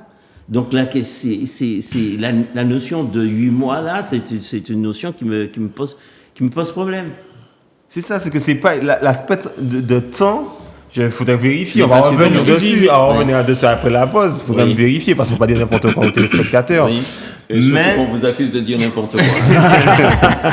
Mais il me semble, après on va vérifier, que c'est pas l'élément principal pour déterminer l'habitation principale. Voilà, c'est ça. D'accord. Ok, d'accord. Alors, une question sur le bail est arrivé à terme. D'accord? C'est-à-dire, j'ai un bail d'une durée habitation principale. Nous sommes toujours sur le logement d'habitation principale. Le bail, j'avais un bail d'une durée de 3 ans. Les 3 ans se terminent. Est-ce que le loyer, à partir de la 4e année, restera le même? Ou bien est-ce que le propriétaire pourra demander une augmentation au locataire par rapport à ce loyer-là? Je suis sous le loyer du bail renouvelé. Est-ce que le loyer du bail renouvelé il n'est pas reconduit tacitement, il est renouvelé le bail. Oui, renouvelé, d'accord. D'accord. On va faire la différence pour nos téléspectateurs entre la reconduction tacite et le renouvellement. Je vous écoute puisque vous avez fait l'observation. La reconduction tacite, c'est que lorsque le bail, à la fin du bail, aucune des parties ne se manifeste et le bail est reconduit. On dit que les reconduit tacitement. Il continue. Le bail continue. Personne ne dit à personne je reprends mon logement. Exactement. Il faut que tu t'en ailles. Exactement. Donc on est sur une tacite reconduction. On est sur une tacite reconduction. D'accord. Et le loyer là, il ne bouge plus. Il ne bouge plus le loyer. D'accord. Je ne peux pas l'augmenter. On ne peut pas l'augmenter, sauf s'il y a une clause de révision. Oui. Donc j'applique uniquement la clause de révision. Uniquement la clause de révision. Uniquement. Et dans l'autre cas de figure, c'est-à-dire le renouvellement. Le renouvellement, là, le bailleur va se manifester. Ouais. Et en général, c'est pour augmenter le loyer. Il se manifeste, c'est pour augmenter le loyer. En général. Il se manifeste comment alors? Donc il doit faire un courrier au locataire pour dire qu'il compte renouveler le bail. D'accord. Aux conditions, avec le nouveau montant, dans le courrier, il doit y avoir le nouveau montant du loyer. D'accord. Également. D'accord. Et donc j'envoie un courrier à mon locataire avant la fin. Avant la fin du bail. Avant la fin du bail. C'est 6 mois avant la fin du bail. D'accord. Pour lui dire quoi? Pour lui dire que je vais renouveler le bail. Mais le nouveau loyer sera de temps. Et le montant doit être fixé dans le courrier. Dans le courrier de renouvellement. Exactement. Est-ce que je peux faire n'importe quel montant? Parce que si j'avais un loyer de 600 €, je peux lui dire, bon, à partir du renouvellement, les 3 ans qui vont se terminer, je passe à 800 €. Comme à Paris, je rajoute des équipements. Bon, on reste toujours sur la valeur locative. En général, quand le bailleur augmente son loyer, c'est qu'en général, le loyer était manifestement sous-évalué. Il était inférieur au prix du marché. Au prix du marché. Dès le départ. Dès le départ, c'est ça. D'accord. Donc, il essaie de rehausser un peu le loyer au niveau du marché. En général, donc, vous êtes en train de me dire que l'une des conditions pour lesquelles je pourrais augmenter le loyer lors du renouvellement, c'est qu'au départ, il était manifestement sous-évalué. Par exemple, c'est ça. Et la notion de manifestement sous-évalué, c'est un loyer qui est en dessous du marché. En dessous du marché. Mais vraiment en dessous ou bien? Vraiment en dessous, pas forcément vraiment. Pas forcément vraiment en dessous, mais sinon c'est dérisoire, c'est vraiment dérisoire. D'accord. Mais en dessous, oui, légèrement en dessous, on considère qu'il faudra le sous. Prenez un exemple que tout le monde comprenne. Prenons l'exemple de F2, par exemple. Dans cette notion-là, parce que... cette notion-là, c'est-à-dire... Au niveau des juges... De quelle notion? De loyer sous-évalué, parce que les manifestement sous-évalué. Manifestement sous-évalué, parce que je crois que 2 juridictions ont jugé qu'un loyer inférieur de 19% à ce qui se faisait sur le marché n'était pas considéré comme sous-évalué, et un autre inférieur de 13 et quelques pourcents aussi n'était pas considéré c'est quoi la différence comme sous-évalué. Donc c'est-à-dire que ils ont jugé que 19% c'est à peu près divisé par 5. Donc c'est-à-dire qu'un loyer de 1 000 €, on vous retire 200 € dessus. Donc vous avez un loyer de 800 €. Les juges n'ont pas considéré que c'était manifestement sous-évalué. Et là, il y a un arrêt de la Cour de cassation là-dessus. Et à quel moment, est-ce que c'est précisé à quel moment ils considèrent que c'est sous-évalué? Ils n'ont pas précisé. C'est ça, il n'y a pas de précision. Il n'y a pas de précision. D'accord, donc la notion c'est l'appréciation du juge alors. C'est l'appréciation du juge, je pense. D'accord. C'est l'appréciation du juge. D'accord, mais on ne peut pas faire intervenir un expert pour convaincre le juge. Mais oui, mais c'est ça qui se passe en réalité, oui. Le juge n'est pas un sachant, il ne connaît pas le marché immobilier, donc ce qu'il va faire, il va faire appel à un expert pour que ce dernier puisse déterminer la valeur effective locative et déterminer si oui ou non. Il te manifeste vraiment en dessous du marché. Exactement. Mais c'est pas vraiment en dessous, c'est 10% à peu près la moyenne en fait, c'est ça. 10-15%. Il vient de dire que 19% c'est pas sous-évalué. C'était pas suffisant. Il vient de dire 19% c'est pas sous-évalué. C'était pas, voilà. Pas entendu. Il vient de dire que 19% c'est pas sous-évalué. Non, ça a été dans un cas 19% pas considéré comme non, voilà. Tout dépendra effectivement. Tout dépendra je pense que de l'appréciation que fera l'expert judiciaire à ce niveau-là en tenant compte d'un certain nombre de facteurs liés au... Mais est-ce que c'est pas lié aussi, cette notion de manifestement sous-évalué, pas lié aux caractéristiques du logement et puis à la zone dans laquelle se trouve le logement? Oui. D'accord, c'est peut-être ça qui a permis... C'est ça qui fait que, voilà, exactement. C'est pas manifestement... D'accord. Notre zone, notre logement, il aurait peut-être dit que c'était sous-évalué aussi. D'accord. C'est ça fonctionne de ça. Alors, imaginons que je passe de 1000 à 1200 euros, d'accord, pour le loyer du bail renouvelé. C'est-à-dire que mes 3 ans sont terminés à 1000 euros. Donc, le propriétaire m'offre la possibilité de renouveler le contrat et il me dit que le loyer sera de 1200 euros. Donc, imaginons que ce soit accepté comme loyer 1000 euros qui n'est pas manifestement sous-évalué.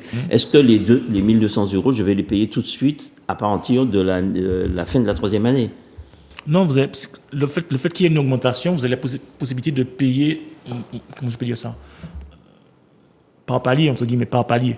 C'est-à-dire vous avez les 200 euros en plus, vous allez payer sur 10% par année. D'accord, donc je vais payer 20 euros par année. C'est ça. Jusqu'à épuisement à 1200 euros. Quelle que soit la durée. Et après, vous allez commencer à payer 1200 euros. D'accord. Donc en fait, la hausse est étalée quand même. C'est étalé, exactement. Ça part aussi brutal. Voilà, vous n'avez pas payé 1200 euros. D'accord. Autre question, avant qu'on fasse une pause, si vous voulez bien. Le loyer, je peux le payer en espèces. J'ai un loyer de 2000 euros, je peux payer ça en espèces. C'est pas interdit, ça? C'est interdit ou c'est pas interdit? C'est 1000 euros, hein, 1000 euros en espèces, il me semble. 1000 euros en espèces, c'est interdit? Non, c'est jusqu'à 1000 euros. Maximum, jusqu'à 1000 euros. Donc, si c'est un loyer de 1200 euros, je ne peux pas le payer. Je donne 1000 euros en espèces au propriétaire, les 200 euros qui viennent, c'est un chèque ou bien virement. Voilà, c'est ça. Loyer maximum, payé en espèces, c'est 1000 euros. 1000 euros, en fait, si sur le territoire français, ou 15 000 euros quand c'est quand je ne suis pas résident fiscalement en France. Je peux aller jusqu'à 15 000 euros. Exact. D'accord. Excellente nouvelle. Je vous propose qu'on fasse une petite interruption et puis comment dirais-je, quand on va se revoir dans quelques instants, ne nous quittez pas, on revient tout de suite. On va parler des baux commerciaux, des loyers des baux commerciaux. Je sais que c'est une matière que vous affectionnez particulièrement, M. Roselman. Donc, je me ferai un plaisir de vous entendre sur ce sujet. À tout à l'heure. Allô? Oui, chérie, ça va? Oui, ma chérie. Oui, ça va. Ben oui, j'arrive, t'inquiète. Non, t'inquiète. J'ai le contrôle de la situation, t'inquiète. Au contraire, va te préparer. Écoute, mon papa arrive là. Il arrive. Je te rappelle. On se voit tout à l'heure, ok? C'est bon, bye bye. Papi, pas dit m'oublier. Mati, ou dit m'ou t'es passé. Lewa, maman t'es fait rencontrer. C'est parce que t'es tchébé. Jodi a existé. Ou qui ouvre.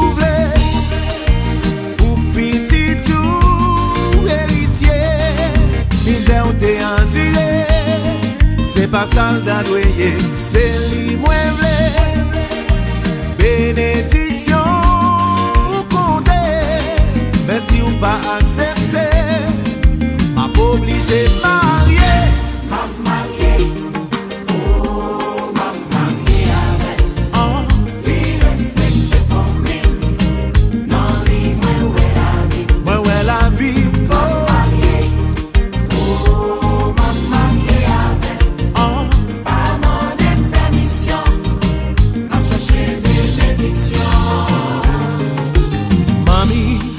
Ou dit mon pas well.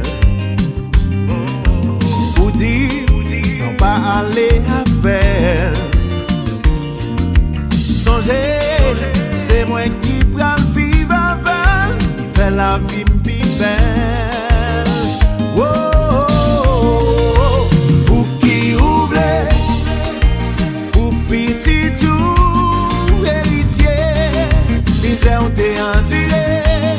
C'est pas soldat doué, c'est li mouevle.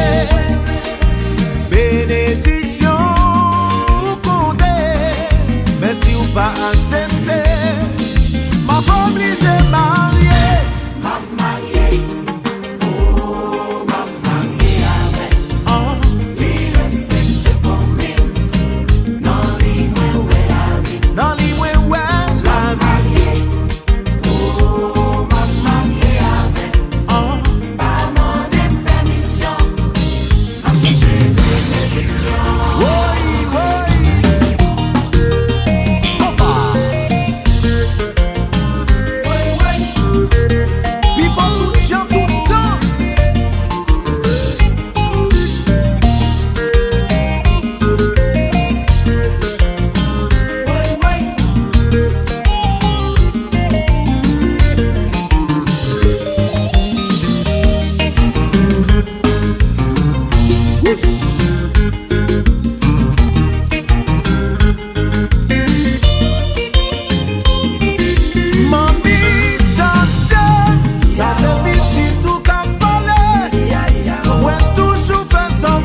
Je suis plus un gamin. Papi, où c'est tête?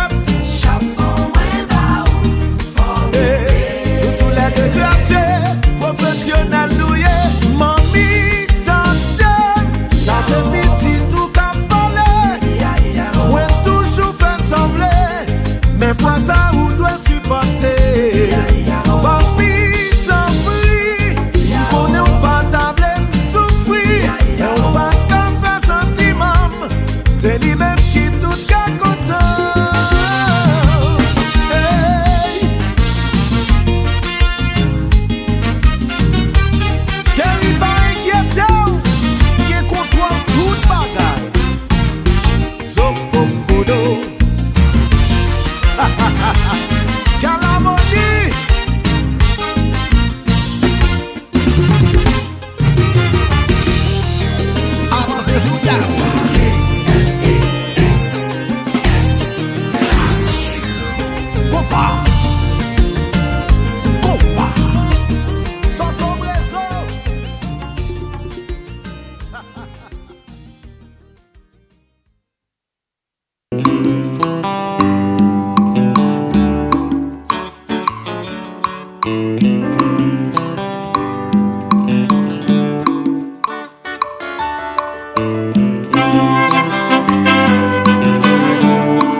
Papa, moi, pas désolé, dis ça.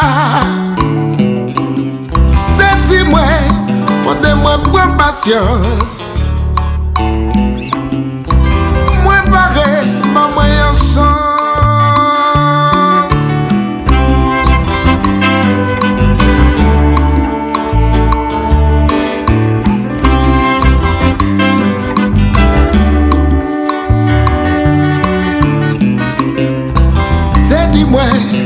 Musique pas bon bité ou pas que fait ailleurs dis bien. Moi toujours prier bon Dieu oh oh pour lui pas jamais laisser la bonne amano tomber.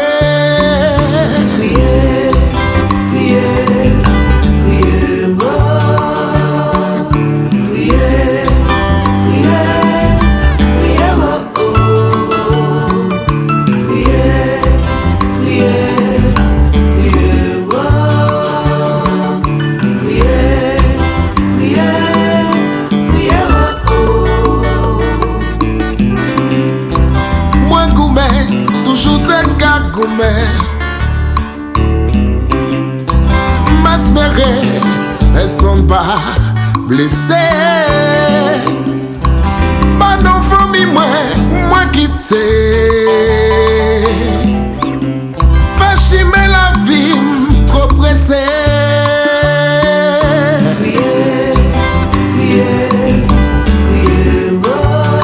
Moi tu prier.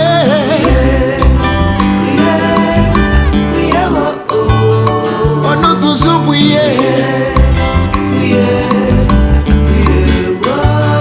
Ouais, Dieu prier.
avec nous. Nous allons, dans le cadre de notre émission consacrée au loyer, on va s'intéresser cette fois-ci au loyer des baux commerciaux. Donc, je rappelle à ceux qui nous rejoignent maintenant que je suis en compagnie des experts de la maison d'expertise qui se trouve au 28 rue Blanqui à Fort-de-France. Et je suis en présence de Vulcain Romero, France Ozelmac, Thierry Louis Léopold et Yannick Zozim, qui sont tous des spécialistes des techniques juridiques et économiques de l'immobilier et diplômés du Conservatoire national des arts et métiers.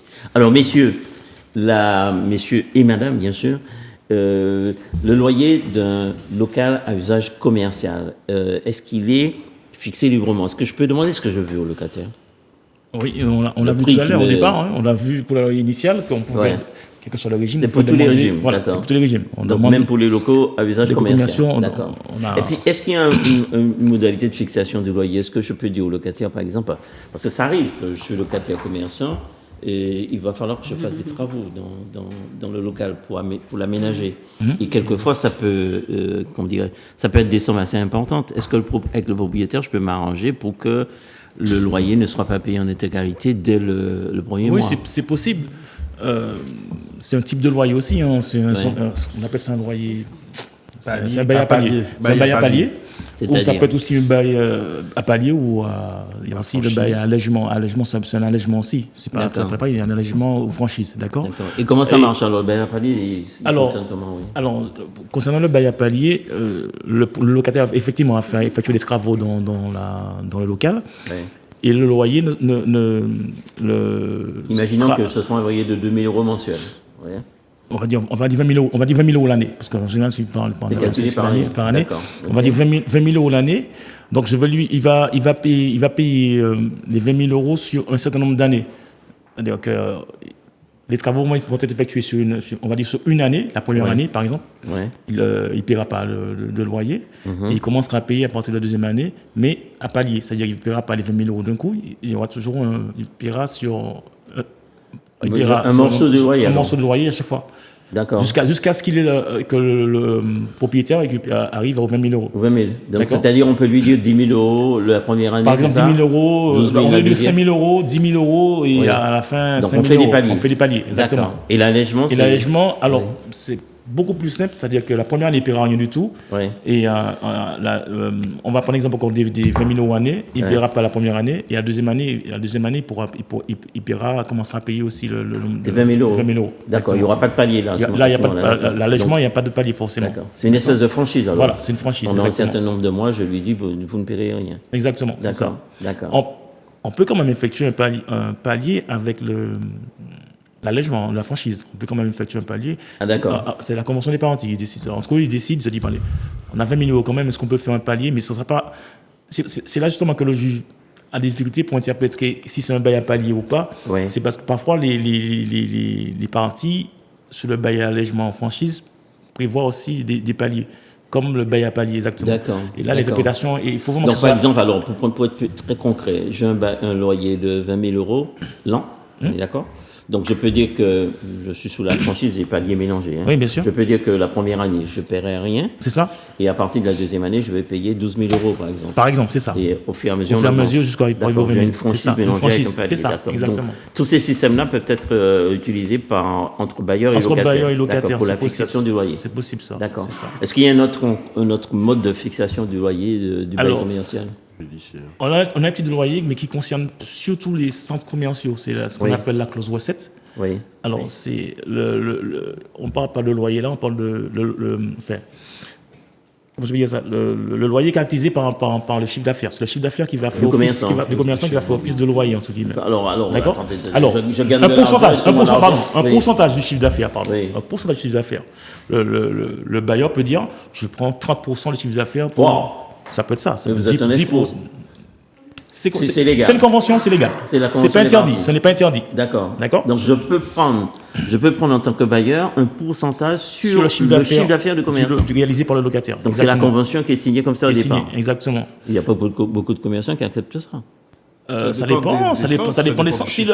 Ça dépend si le centre, c'est un centre qui est bien achalandé, qui est visible.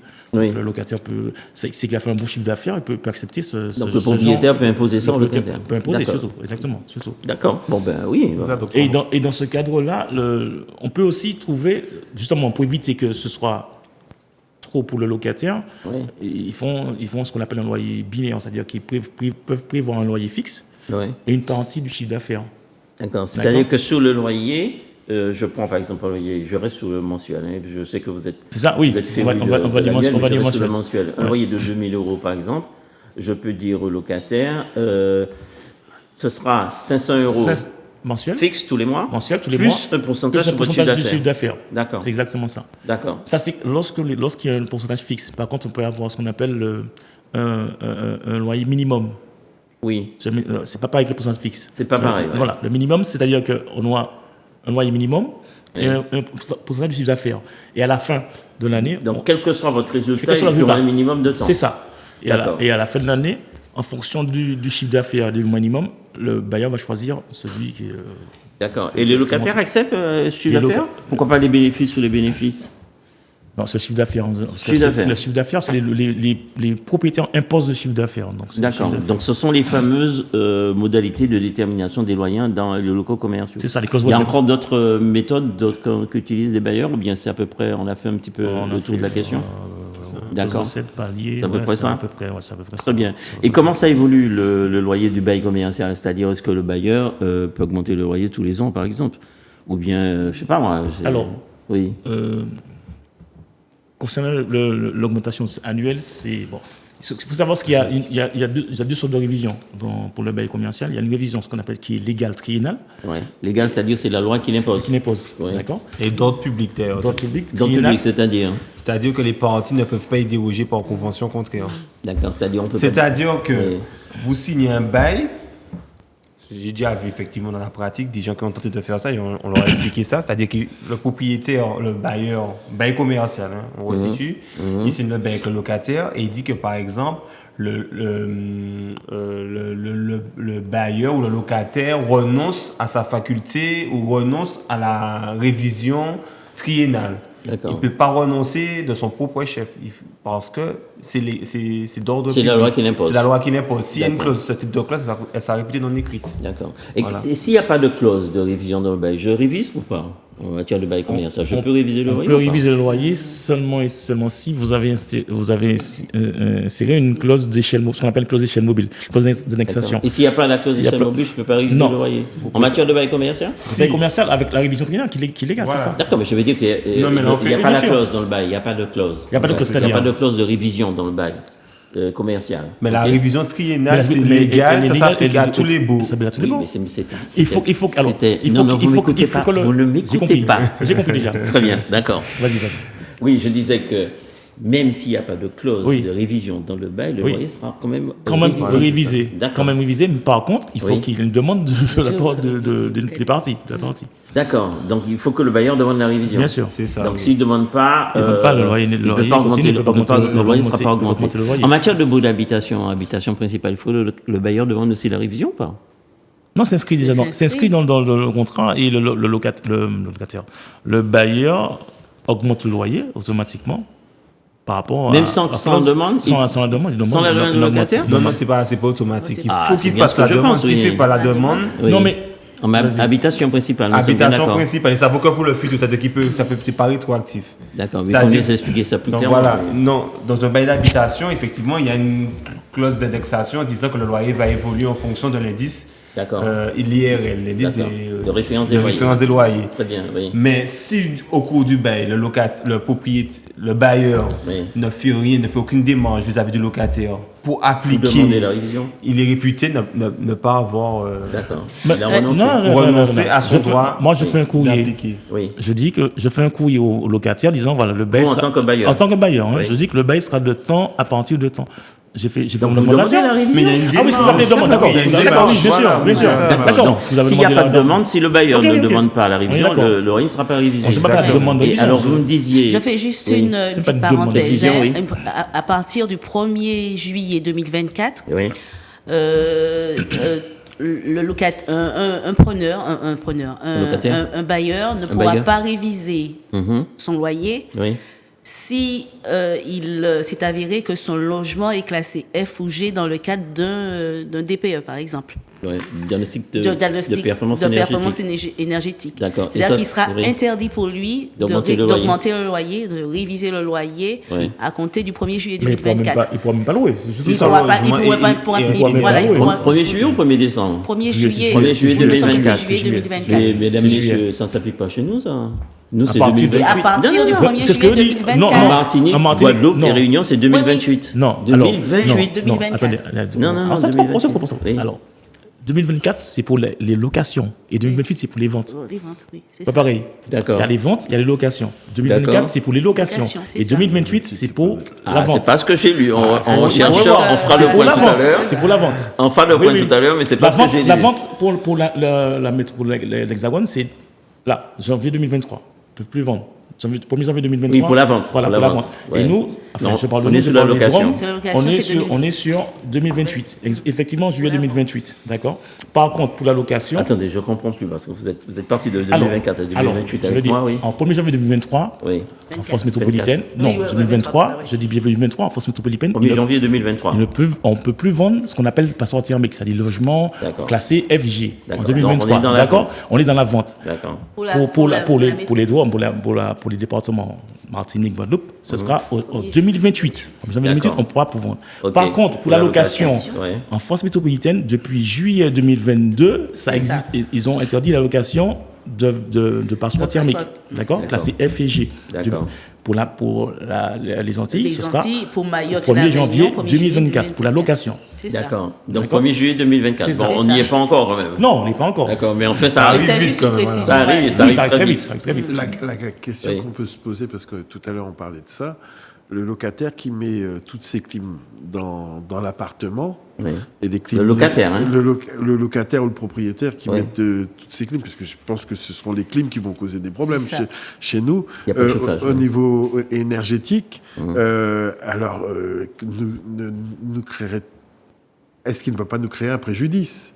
Parce qu'il climatise partout, on fait un DPE, on constate qu'on est en F ou G, et là on est embêté. Justement, pourquoi on a un peu reculé un peu la date pour les Drômes, c'est parce que, justement, le DPE, ils se posent la question de savoir si uniquement ce sera les clims. Parce qu'il suffit d'enlever les clims, de dire qu'on n'a pas besoin de passer. Oui, on n'a pas besoin de ça. D'accord, pas besoin de ça. Oui. Donc, ils sont en train de définir ce que ce sera un logement passoire en Martinique. C'est pour ça qu'on a donc les normes ne sont pas encore établies. C'est pour ça qu'on a reculé les dates. C'est pour ça qu'on a reculé les dates. C'est pas encore. Et la deuxième question, puisqu'on est toujours sur cette table, F, G sont des normes concernant l'énergie. On va empêcher à des gens de vendre leurs biens avec ces normes-là. Oui. Là, on va avoir quand même, au niveau de tout ce qui est jurisprudence et des tribunaux, on va avoir des saisies qui vont peut-être faire reculer pour le moment. Pourquoi ils devront effectuer les travaux, c'est tout simplement. Ils vont devoir obligatoirement effectuer les travaux. Dans une copropriété, surtout dans le domaine de la copropriété. Non, je parle de France. Bien sûr. Alors revenons à la location. Ne perdons pas sur la vente. Bien sûr. Donc nous étions sur la fixation du loyer du bail commercial avec les fameuses clauses. On a dit que s'il n'y a pas de clause de révision, le loyer sera quand même révisé. Mais il sera révisable comment ? À quelle période ? Est-ce que je peux l'augmenter tous les ans ? Non. On parle du bail commercial. Vous me regardez de l'air surpris et l'air de dire mais quelle question idiote. Non, oui, c'est le sentiment que j'ai. Et ça ne sera pas révisé tous les ans, sauf s'il y a une clause d'échelle mobile. Mais s'il n'y a pas de clause d'échelle mobile, il sera révisé tous les 3 ans. Il n'y a pas de clause d'échelle mobile. Il sera révisé tous les 3 ans. Tous les 3 ans. À compter de la date de prise d'effet du bail, il sera révisé. Je parle du loyer initial, d'accord ? Il sera révisé au bout des 3 ans. C'est-à-dire vraiment au bout des 3 ans, pas avant. Pas avant, d'accord. Autrement dit... je dis à partir plutôt, les 3 ans. Parce qu'après, il peut être révisé. La demande peut être faite à 4e année. À partir des 3 ans, il peut être révisable. Donc, on va attendre 3 ans avant que je puisse demander, en tant que bailleur, une nouvelle augmentation, augmentation au locataire. C'est ça, exactement. En l'absence de clause De clause de révision. Oui, bien sûr, de clause de révision. Oui, bien sûr. Et même s'il y a une clause de révision légale, triennale légale, oui, ça ne fait pas. Voilà. Oui, c'est pas vrai, c'est il faut quand même dire que voilà, c'est pour que les gens comprennent bien que c'est en l'absence et que très souvent les baux qu'eux ils ont en main, généralement il y a la clause justement d'indexation, c'est des modèles type. Ah, c'est très rare. Je trouve franchement, je trouve ça très rare moi. Les clauses d'échelle mobile là, je vois pas tellement ça dans les baux que je dans les exemplaires Tissot, je vois ça tout le temps. Non, je veux dire, je parle des baux signé entre. Oui. D'accord, c'est très rare. Enfin, entre particuliers. Entre particuliers, c'est ça. En particulier, il n'y a pas trop de. Non. D'accord. Mais revenons à ma révision triennale. Donc, tous les 3 ans. Donc, il faut que je demande, moi, en tant que bailleur. Si, il faut demander. C'est folie. Alors, si j'oublie de demander au bout des 3 ans, est-ce que je peux demander la 3e année? Ce que je dis, c'est à partir des 3 ans. Donc, on peut demander la 4e année. C'est possible. La 5e année, je peux demander aussi la 5e année. Oui, ma deuxième question, si je demande à la 4e année, est-ce que je peux demander à la 6e année? Non. La deuxième révision. Vous avez l'air de m'agresser, mais non. C'est juste une question. Vous vous embêtez. Oui. Non. La deuxième révision ne sera pas la 6e année. La date d'effet sera contrat à partir du moment où le loyer sera révisé. C'est-à-dire qu'on va prendre un exemple. Si la demande est faite à la 4e année, donc le loyer est révisé, le loyer commencera à partir de la 4e année. Donc il faudra attendre 3 ans à nouveau, c'est-à-dire la 7e année, pour demander une augmentation. Donc c'est triennal, mais n'empêche que le point de départ des 3 ans, c'est la date de la demande. La date de la demande, c'est ça. Donc tant pis pour moi, si j'ai passé 1 an ou 2 ans. Sans pire, c'est ça. On est reparti sur 3 ans. D'accord. Exactement. C'est ce que je voulais savoir. Voilà. Merci beaucoup pour la précision. Alors, autre question. Votre fameuse clause d'échelle mobile, vous avez employé un mot savant. L'indexation, allez, on va dire. Indexation, alors c'est quoi ça? Donc c'est une clause qui permet justement, c'est une clause de révision, qui permet au bailleur de réviser non pas tous les 3 ans, mais annuel. Bon, il peut le faire tous les 3 ans aussi, mais bon, en général, on met une clause mobile pour pouvoir réviser chaque année. Chaque année, d'accord. Chaque année, on peut le faire par exception alors. Par exception, on peut le faire, c'est ça. Mais il faut que ça soit précisé dans le contrat. Dans le bail. Dans le bail. Si ce n'est pas précisé, il ne pourra pas le faire. D'accord. Alors, bon. J'augmente tous les gens intérêts à faire une augmentation tous les ans, on est d'accord. Oui, c'est ça. Ah oui. Techniquement, je ne vais pas m'amuser à attendre 3 ans pour pouvoir augmenter le loyer du locataire. Donc tous les ans, ça m'arrange. Mais comment ça se calcule? Je prends quoi? Je prends l'indice, je ne sais pas moi, l'essence augmente là, je mets comme indice de révision, c'est le prix de l'essence, le prix du gasoil, je ne sais pas. Non, pas du tout. C'est pas comme ça. Non, c'est pas comme ça. Vous êtes embêtant. À chaque fois que je vous pose une question, vous allez me dire que je suis hors sujet. Pour la loi, en fait. Oui. C'est vous qui cherchez la petite bête, c'est pour ça. D'accord. Oui, donc non, c'est pas que ça se passe pas comme ça. Donc l'indice, il y a un indice c'est comme pour l'indice des loyers d'habitation, il y a un indice qui est référencé au niveau de l'INSEE. D'accord. Pour les baux commerciaux, on parle de. Avant, on parlait d'indice. Enfin, avant. Il existe toujours l'indice du coût de la construction. Il existe toujours, mais on l'utilisait souvent pour la révision. Maintenant, on ne l'utilise plus. On utilise plutôt ce qu'on appelle l'ILAT, l'indice des loyers d'activité tertiaire, et l'ILC, l'indice des loyers de commerciaux.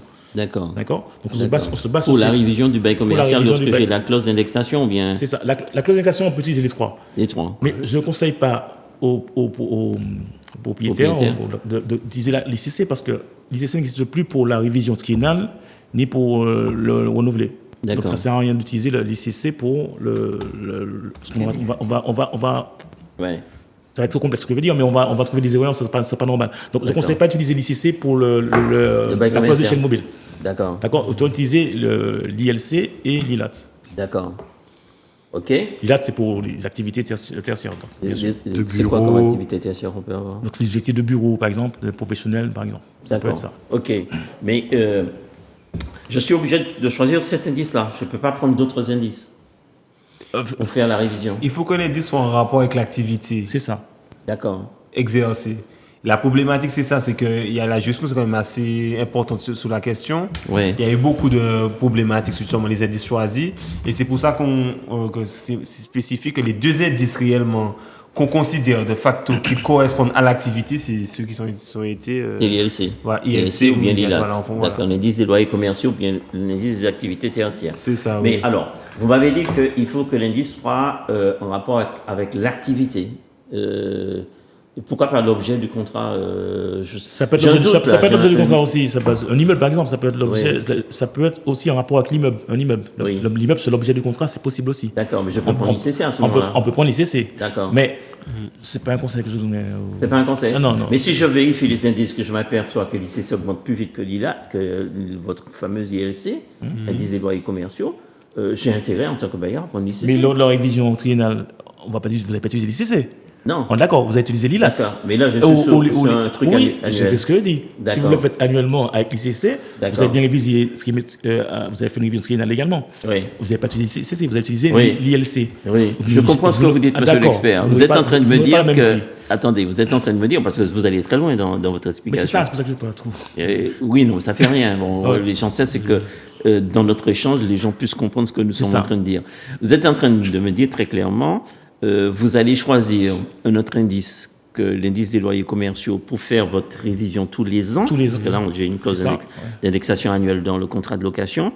Je ne vous le conseille pas parce que lorsque vous allez arriver à la fin de la 3e année et que vous allez pouvoir, si vous voulez utiliser la révision triennale, vous êtes obligé d'utiliser l'ILC. L'ILC, exactement. C'est ça. C'est exactement ça. Alors, vous êtes en train de me dire très clairement, et c'est ce que je voudrais qu'on puisse faire passer comme message aux personnes qui nous regardent, c'est que j'ai l'option, à la fin de la 3e année, même s'il y a une clause d'indexation dans le contrat, j'ai l'option de choisir entre la révision triennale ou bien l'ILC, l'application de l'ILC. C'est pour ça qu'il me dit, bon, il ne faut pas choisir n'importe quel indice, il faut faire attention. Mais il me semble que dans le texte lui-même, on me dit que l'indice doit être en relation ou bien avec l'objet du contrat, ou bien avec l'activité de l'une des deux parties. Oui, c'est ça. Ben, si je suis pétrolier, moi, je ne peux pas prendre le prix du gazoil. Comme l'ILC, ça monte bien là en ce moment. Oui, ça monte. Non. Je pense pas. Vous êtes embêtant. À chaque fois que j'essaie de trouver une solution. C'est une dualité, comme on dit effectivement, parce qu'en fait, on parle de révision. Oui. On leur parle toujours de l'aspect du bailleur. Oui. Mais la révision, c'est aussi un droit qui est offert aux locataires aussi. Oui, bien sûr. Ah, mais ça, c'est intéressant. Oui, bien sûr. Il y a une dualité. Si on prenait un disque qui augmente de façon exponentielle. Oui. Et puis au bout, la révision triennale, le locataire, lui, il fait sa demande de révision. Il fait la démarche. Mais on va se retrouver avec un loyer qui va chuter. En termes de visibilité, ça sera un peu compliqué, je pense. D'accord. Alors, pour être plus clair quand même sur cette question-là, vous êtes en train de me dire que le bailleur peut demander la révision, s'il ne demande pas tant pour lui, mais le locataire aussi peut demander la révision. Exactement. Et à quel moment il est intégré du locataire? Pourquoi? Parce que dans le bloc commercial, le loyer peut diminuer comme aussi, peut augmenter comme peut diminuer aussi également, en fonction de l'indice. Oui, mais l'indice ne diminue pas vraiment, ces jours-ci. Pas ces jours-ci, mais je veux dire, l'indice peut diminuer. Ça peut arriver. Enfin, c'est surtout si je choisis un indice qui n'est pas forcément ILC. Qui n'est pas forcément l'ILC, voilà. Qui n'est pas forcément l'ILC, c'est ça. D'accord. Non, mais dans la révision, on parle de la clause d'hygiène mobile, attention. Oui, on est d'accord. Dans la révision donc, vous voyez que le locataire peut avoir intérêt à demander la révision parce qu'il s'appperçoit que l'indice va faire en sorte que son loyer diminue. C'est ça. Le loyer diminue vraiment ou on laisse l'ancien loyer? C'est-à-dire le loyer. Quand on fait application de la clause, est-ce que... Alors, ce que je voudrais avoir comme réponse, c'est... comment on calcule la révision du loyer? Je suis sous la révision de manière générale. Je ne suis pas sous l'indexation. Hein. D'accord. D'accord, je suis là sous la révision. Comment ça se calcule? Est-ce que j'ai un indice, j'applique l'indice purement et simplement, et puis bon, c'est ça le nouveau loyer? En matière de baux commerciaux. On a un indice de base, c'est ça? Oui. À la date d'effet du bail, puis d'effet. Et on va calculer en fonction du nouvel indice. Oui. Qui apparaît au moment où on va réviser. Je demande la révision. Je demande la révision. D'accord. Par rapport au loyer. Et là, on aura un montant du loyer. Sur un montant, oui. On aura un montant. Ça se calcule comme ça. Et le montant est applicable tout de suite? Enfin, oui, tout de suite. Sauf si... bon, on est sur le... Comment je peux dire ça? Je vous mets sous la voie. Oui. Il y a une question de notion de valeur locative. Oui, c'est ça, c'est ça. Il faut que le loyer soit... à la valeur, ce qu'on dit à la valeur locative. Soit égal à la valeur locative, d'accord? Autrement dit, il faut pas que le loyer, comment je peux dire ça? Faut pas qu'il dépasse un quart, c'est ça? Un quart, c'est l'indexation. Non, c'est l'indexation. Pas dans l'indexation. Il faut pas qu'il dépasse La variation, il faut pas qu'il excède la variation d'un indice qu'on a utilisé. Il ne faut pas qu'il excède cette variation-là. D'accord? C'est-à-dire que si on voit que le loyer, je parle du loyer. Il faut que le loyer soit égal à la valeur locative. S'il est en dessous de la valeur locative. D'accord, après le calcul, après le nouveau loyer. Le nouveau loyer, si en dessous de la valeur locative, le plafond, ce sera le loyer initial. D'accord? On va se baser sur le loyer initial. D'accord, donc le loyer ne descend pas. Ne descend pas, voilà, il ne peut pas descendre le loyer. Puisque quand j'applique l'indice, mon plafond me dit qu'on loyer va diminuer, mais je ne diminue pas le loyer. On ne diminue pas le loyer, on reste sur le loyer initial, d'accord. Par contre, si le loyer se trouve entre le loyer initial et le calcul de la variation, l'indice, on va choisir la valeur locative. On restera sur la valeur locative du loyer. D'accord. Je ne sais pas si j'étais clair, mais... oui, à peu près. Moi, je vous comprends parfaitement, mais je ne sais pas si c'est le cas des personnes qui nous regardent, parce que ça me paraît un petit peu complexe. C'est assez complexe. La révision d'un bail commercial, parce qu'on est en train de dire que je révise, je n'indice, il n'y a pas de souci, mais c'est pas pour autant qu'on va... C'est pas pour autant que le loyer sera celui du calcul. C'est ça. Et par conséquent, il faut que j'ai la valeur locative pour faire les comparaisons. Pour mettre en plus ou en moins. D'accord. Et qui c'est qui détermine la valeur locative dans cette affaire? Exactement ça. Bon, en général, c'est le juge qui va décider la valeur locative. C'est le juge qui va décider. Alors, c'est intéressant ce que vous me dites, parce que si je suis locataire, vous me faites une augmentation de loyer dans le cadre d'un bail commercial, je ne vous paie pas. Vous ne m'avez pas donné la valeur locative. Pourquoi je vais vous payer vos loyers? Vous pouvez refuser de payer, effectivement. Je ne refuse pas, c'est que je n'ai pas les éléments pour pouvoir savoir. Vous refusez. D'accord. Ok. Donc, vous partagez mon avis de dire je suis d'accord. Je peux être d'accord, oui. Le conseil qu'on pourrait donner aux locataires, surtout ne payez pas. Et il faut avoir, ou alors demander à un expert. C'est ça, la valeur locative, c'est ça, exactement. Écoutez, j'applique l'augmentation, ou bien non, j'applique rien du tout, parce qu'on n'est pas sur la valeur locative, d'accord. Ça ne correspond pas à la valeur locative. D'accord, très bien. Alors, revenons sur votre indexation, là, votre révision de loyer tous les ans. Alors, comment ça fonctionne, là, cette fois-ci? Puisque dans le premier cas, en ce qui concerne notre fameuse révision, on a parlé de ce que les experts vous appelez la règle du plafonnement. D'accord? Mais dans l'autre cas, qui concerne l'indexation, comment ça fonctionne alors? J'ai entendu une histoire d'un quart, là, tout à l'heure. Oui, alors, mais déjà, il faut savoir que là, il y a deux méthodes pour calculer l'indexation. Deux méthodes. Alors, on peut soit conserver le même indice de base, comme on fait pour la révision triennale, c'est-à-dire l'indice initial, ILC, on calcule, ILC, on calcule, l'indice des loyers commerciaux. Ou soit on peut changer d'indice chaque année. C'est possible. D'accord. La position mobile, on peut dire ça, d'accord. C'est en fonction du bailleur, c'est qui décide en fonction. On change d'indice chaque année. C'est possible. Ah on peut changer d'indice chaque année. Il y a deux méthodes pour je parle de l'indexation. Oui, on est sur la clause d'indexation. Il y a deux méthodes. Mais j'ai un contrat avec un indice, donc je peux décider de changer d'indice. De changer à l'année, on peut changer d'indice chaque année. D'accord. Il y a deux méthodes. La première méthode, calcul comme la révision triennale. Classique. Deuxième méthode, je change chaque année. D'accord. D'accord, c'est possible, d'indice chaque année. Et à ce moment-là, on tombe sur une valeur locative aussi. Il faut avoir un loyer de valeur locative. Par contre, là, on parlait du 40 tout à l'heure. Il ne faut pas que le loyer, comment je peux dire ça, il ne faut pas qu'il soit inférieur du 40 ou supérieur du 40 du loyer actuel. Du loyer actuel, c'est ça. D'accord. C'est-à-dire que je fais mon calcul. Du loyer actuel. J'applique la révision sur un an et que je m'aperçois que le loyer augmente de plus de 25%. De plus de 25%, c'est ça. Donc on est plus, et c'est pas égal. C'est plus de 25%. Donc à ce moment-là, on fait quoi? Oui. Ah oui, pardon. Vas-y. Ne soyez pas distrait, monsieur l'expert. Je sais que monsieur Lio vous a distrait à l'instant, mais ne soyez pas distrait. Alors, mon loyer augmente de plus d'un quart, d'accord? Oui. Donc, est-ce qu'on applique ça, ce nouveau loyer? Non, on n'applique pas. Alors, on parlait de juste tout à l'heure. Il y aura une fixation, décision judiciaire qui va fixer le loyer. Avec le loyer, judiciairement. Et là, on aura la valeur locative, bien sûr. Oui. Et là, on pourra fixer le montant de la valeur locative du loyer à ce moment-là. D'accord. Retenez vos explications, parce qu'on reviendra dessus un petit moment. Je reconnais que c'est un petit peu complexe. Oui, c'est super complexe. Cette histoire de beaux commerciaux. Ouais. Il vaut mieux à la limite s'adresser à des gens qui sont des spécialistes de la question. Je me tourne vers vous, monsieur Vulcain, parce que je sais que vous maîtrisez parfaitement ce domaine-là. On va conseiller d'ailleurs à tous les spectateurs de vous appeler. Nous avons un appel. Bonsoir. Bonsoir. Oui, bonsoir, oui. Oui, quel est votre prénom? Oui, Ne réfléchissez pas au prénom. Donnez-moi le prénom. Jocelyn. Alors, Jocelyn, vous nous appelez de La Réunion, c'est ça? De la la Martinique. De la Martinique, je plaisante, Jocelyn, bien entendu. Quelle est votre question? Alors, je veux savoir comment fait pour calculer l'indice pour faire l'augmentation du loyer. Alors, Oui, je vous écoute. Quel type de loyer? C'est un loyer commercial ou bien un loyer d'habitation?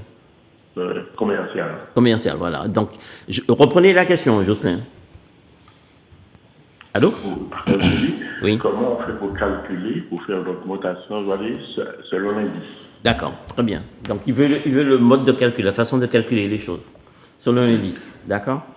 Alors, je vais laisser les autres parler. Bon, je vais... Déjà, la première, c'est vérifier si dans le bail commercial, il y a déjà une clause qui prévoit cette indexation. Non, mais il n'a pas dit précisé de quel... D'accord, mais c'est pas grave, au moins c'est le conseil qu'on lui donne. Mais déjà, de vérifier, pour savoir est-ce qu'on fait effectivement ce qu'on parle à l'instant, c'est-à-dire la clause d'échelle mobile, voilà, ou alors on sera dans un cadre d'une révision triennale. Voilà. D'accord, alors... On va poser la question à Jocelyn directement. Donc, Jocelyn, nos experts sont en train de vous dire qu'il y a deux façons de réviser le loyer. Soit on fait une révision tous les ans, dans la mesure où il y a ce qu'on appelle une clause d'échelle mobile dans le contrat, c'est-à-dire une clause d'indexation, ou bien soit on le fait tous les 3 ans, c'est-à-dire que c'est la fameuse révision triennale légale. Donc, dans votre contrat à vous, est-ce qu'il y a une clause d'indexation ou bien il n'y en a pas? Oui, il y a une clause d'indexation, on revise le loyer selon l'indice. D'accord, mais tous les combien? Dans quelle période? Tous les ans. Tous les ans, voilà. Il a une clause d'indexation. Allons-y, d'accord. Ah ben c'est ce que je disais tout à l'heure. Vous avez le choix entre Vous êtes bailleur ou vous êtes locataire? Je suis... Vous êtes curieux, monsieur l'expert. Mais il faut que je sache. Mais pour l'expliquer, Les bailleurs. Alors, vous avez le choix entre 2 méthodes, Jocelyn. Vous pouvez choisir, comme la méthode de la révision triennale, vous prenez l'indice il de a une base. clause d'indexation, hein. On est d'accord. Hein. Oui, je prends l'indice de base. base. Il demande comment il calcule la clause. Mais c'est ça, vous avez l'indice de base, c'est-à-dire que vous avez signé un contrat, je ne sais pas quand est-ce, hein, on va prendre un exemple, comme ça va être plus clair pour vous, d'accord? Ouais. Le 1er janvier 2022, d'accord? Oui. Vous avez l'indice qui correspond à cette date-là, le 3e trimestre 2021, je pense que ça va être 4e trimestre 2021, je pense que ça va être ça. D'accord. Donc vous avez cet indice-là, d'accord? C'est l'ancien indice, l'indice de base, ok? À la fin de l'année, le 31 décembre 2022, vous avez un nouvel indice, d'accord? C'est le 4e trimestre également de l'indice 2022, c'est bien ça, d'accord? Donc, votre loyer est de 1 000 euros, on va faire simple, 1 000 euros, d'accord? Vous allez calculer les 1 000 euros, vous allez multiplier le 1 000 euros par l'ancien indice que vous avez au 1er janvier 2022. D'accord. D'accord? Que vous allez diviser. Multiplier. C'est ça. Et vous allez diviser ensuite par. 1 000 euros multiplié par l'indice de base. D'accord, oui. Non, l'indice de révision. Qu'est-ce que j'ai dit? Tu as dit l'indice de base. Non, mais j'ai dit quoi? Multiplier quoi? L'indice de révision, pardon. Est-ce que je me suis trompé? Donc, il va reprendre, Jocelyn. Alors, c'est le loyer, les 1 000 euros que vous avez multiplié par l'indice de révision. D'accord. L'indice que vous avez en 1er 2022 et que vous allez diviser par l'indice de base cette fois-ci, c'est ça. C'est l'indice de base. Diviser, multiplier et ensuite diviser. Voilà. Mais attention, pas le même indice. Hein. Multiplier par l'indice de révision, c'est le nouvel indice que vous avez, et vous allez diviser par l'indice de base, le premier indice. Bon, le premier indice, d'accord. Et puis là, ça va donner un montant. Comment? Ça va donner un montant. Voilà. Ça va donner un montant. Ah oui, ça va vous donner un montant. Très bien. Et les indices, n'oubliez pas. Et les indices que vous avez, vous pouvez les trouver sur le site de l'INSEE. D'accord, mais il a dans son contrat. Ah oui, c'est dans le contrat. Oui, c'est dans le contrat de toute façon. Non, mais le nouvel indice, il n'est pas dans le contrat, forcément. Alors justement, vous avez l'indice de base sur le contrat, mais le nouvel indice, vous allez trouver sur le site de l'INSEE. Mais normalement, si le loyer est géré par une agence immobilière, ah mais oui.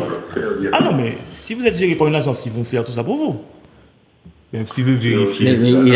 Mais si vous voulez suivre comment il calcule, le calcul c'est ça. Vous allez. D'accord, j'ai compris. D'accord. Il faut faire attention, il faut bien expliquer à Jocelyn, c'est pas parce qu'il a fait le calcul que le nouveau loyer sera automatiquement appliqué. Ah oui, bien sûr, c'est ça. D'accord. Alors, je reprends l'explication de M. Rosemak de tout à l'heure, parce qu'il me disait que quand on fait le calcul, et si on s'aperçoit que le loyer a augmenté de plus de 25%, en général, c'est jamais le cas. Hein. En général, non. Mais imaginons que ça augmente de plus combien 25%. De plus de 25% par rapport à l'ancien loyer. D'accord. Et à ce moment-là, le loyer est calculé d'après la valeur locative. Hein. On revient sur la valeur locative. Hein. C'est ça. Donc, c'est pas forcément le montant qu'il va trouver qui sera appliqué, c'est ça. Mais en général, c'est... D'accord. Mais c'est bien que Jocelyn pose la question. C'est pas parce qu'il a une agence qui s'occupe de ça qu'il ne peut pas avoir la connaissance suffisante. Il peut contrôler. Il peut pouvoir contrôler. C'est ça. Oui, je parle dans la connaissance. C'est l'agence qui normalement doit calculer tout ça. Oui. Et puis, il doit envoyer pour le locataire. Le locataire. Le locataire, le loyer augmenté parce qu'on a c'est ça. D'accord. Ok. D'accord. En tout cas, Jocelyn. Si on remarque que c'est pas fait, on doit le dire au police. Oui. Si. Il a demandé si elle a remarqué que c'est pas fait, on interpelle l'agence. Ah oui, bien sûr. Bien sûr. Surtout c'est une clause de mobile, c'est sûr. Oui, bien sûr. Oui, en plus, c'est... Et si c'est triennal, c'est tous les 3 ans.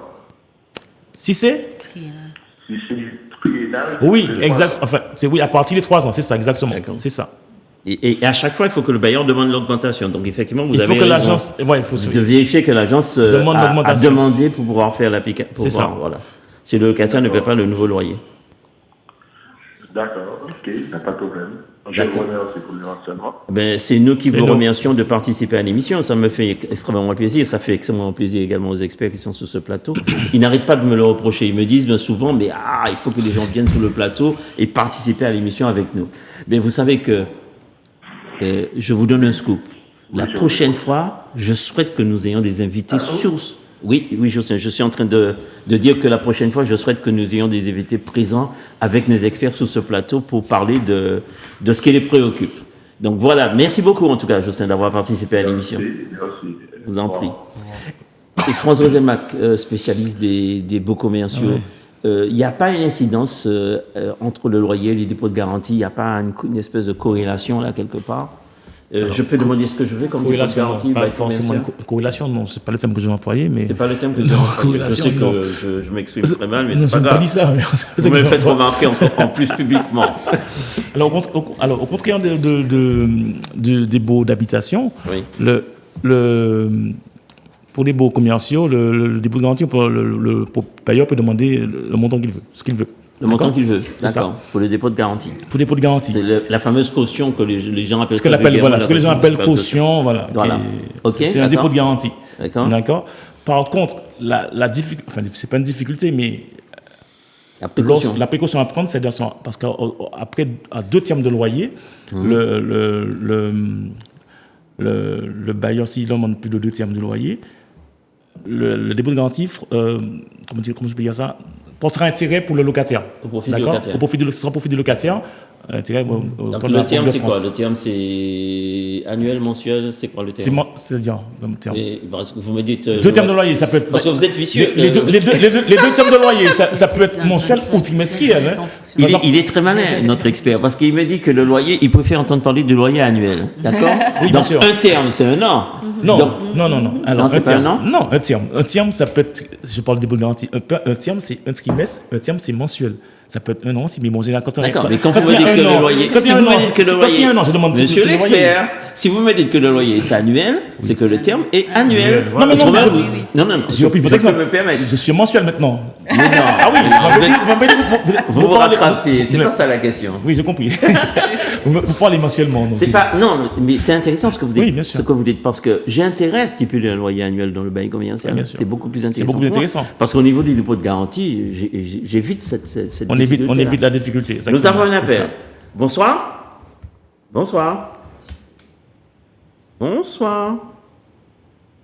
Ah, cette personne nous a quittés, mais elle est encore là, à mon avis. Bonsoir.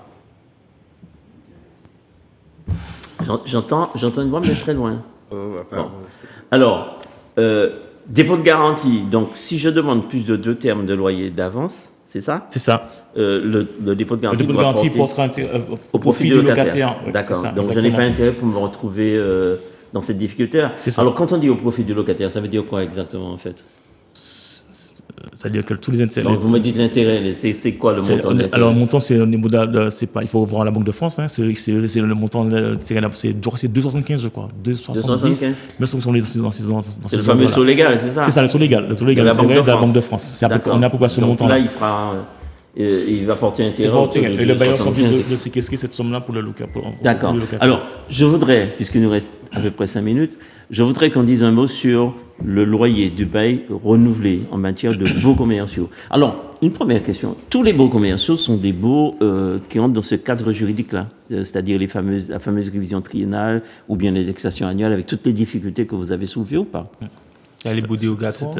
Il y a les baux dérogatoires. C'est quoi les baux dérogatoires? C'est pas bail commercial déjà. C'est pas bail commercial, on déroge au bail commercial. Oui. Donc c'est ce qu'on appelle des baux dérogatoires. Et c'est un bail que je peux conclure avec un commerçant. Avec un commerçant, exactement. D'accord. Et on sera pas soumis aux réglementations du bail commercial. D'accord. Donc je ne peux pas demander une révision de loyer tous les 3 ans. Exactement, c'est ça. Je peux demander tous les 6 mois si je veux. Tous les 6 mois ou voilà, c'est possible. Ou tous les ans ou tous les mois même. Parce que le bail dérogatoire est de 3 ans normalement, donc on peut pas. On ne va pas demander de révision. Parce qu'à la fin du bail de 3 ans, il est caduc. Je ne peux pas faire de révision dans les 3 ans? Non, mais oui, bien sûr. J'ai cru entendre ça. Non, je vous ai dit que. Je suis choqué parce que je suis concerné par la situation. On ne peut pas demander de révision. Oui. Oui. On ne peut pas demander de révision en 3 ans parce que le bail dérogatoire, Comment on ne peut pas demander de révision en 3 ans? Je peux demander de révision au bout d'un an.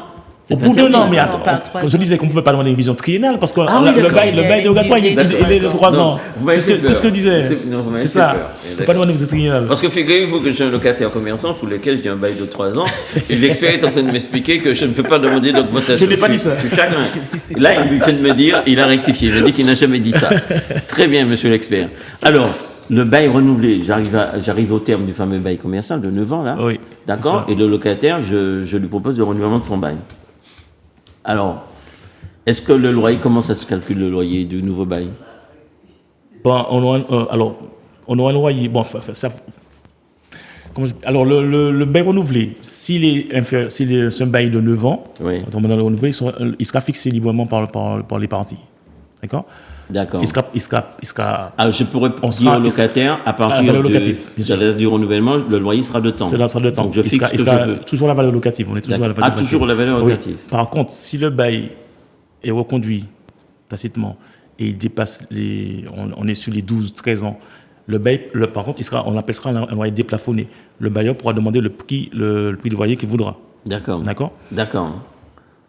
D'accord. Donc, alors, on est sur un déplafonnement, c'est-à-dire que j'ai intérêt à laisser filer le bail. Le bailleur a intérêt à laisser filer à la fin des 3 sans demander de renouvellement, sans demander de renouvellement pendant 3 ans. Et après, je demande ce que je veux. Il pourra demander. Autrement, avant, c'est encadré. C'est ça. L'encadrement, c'est plafonné. Le loyer plafonné, il est encadré. D'accord. Eh bien, écoutez, sous ces excellents conseils, nous vous disons bonsoir et puis à très bientôt. J'espère que nous reverrons les experts de la maison de l'expertise sur ce plateau et sans doute probablement avec des invités qui voudront bien assister à notre émission, à votre émission. Bonsoir et à bientôt.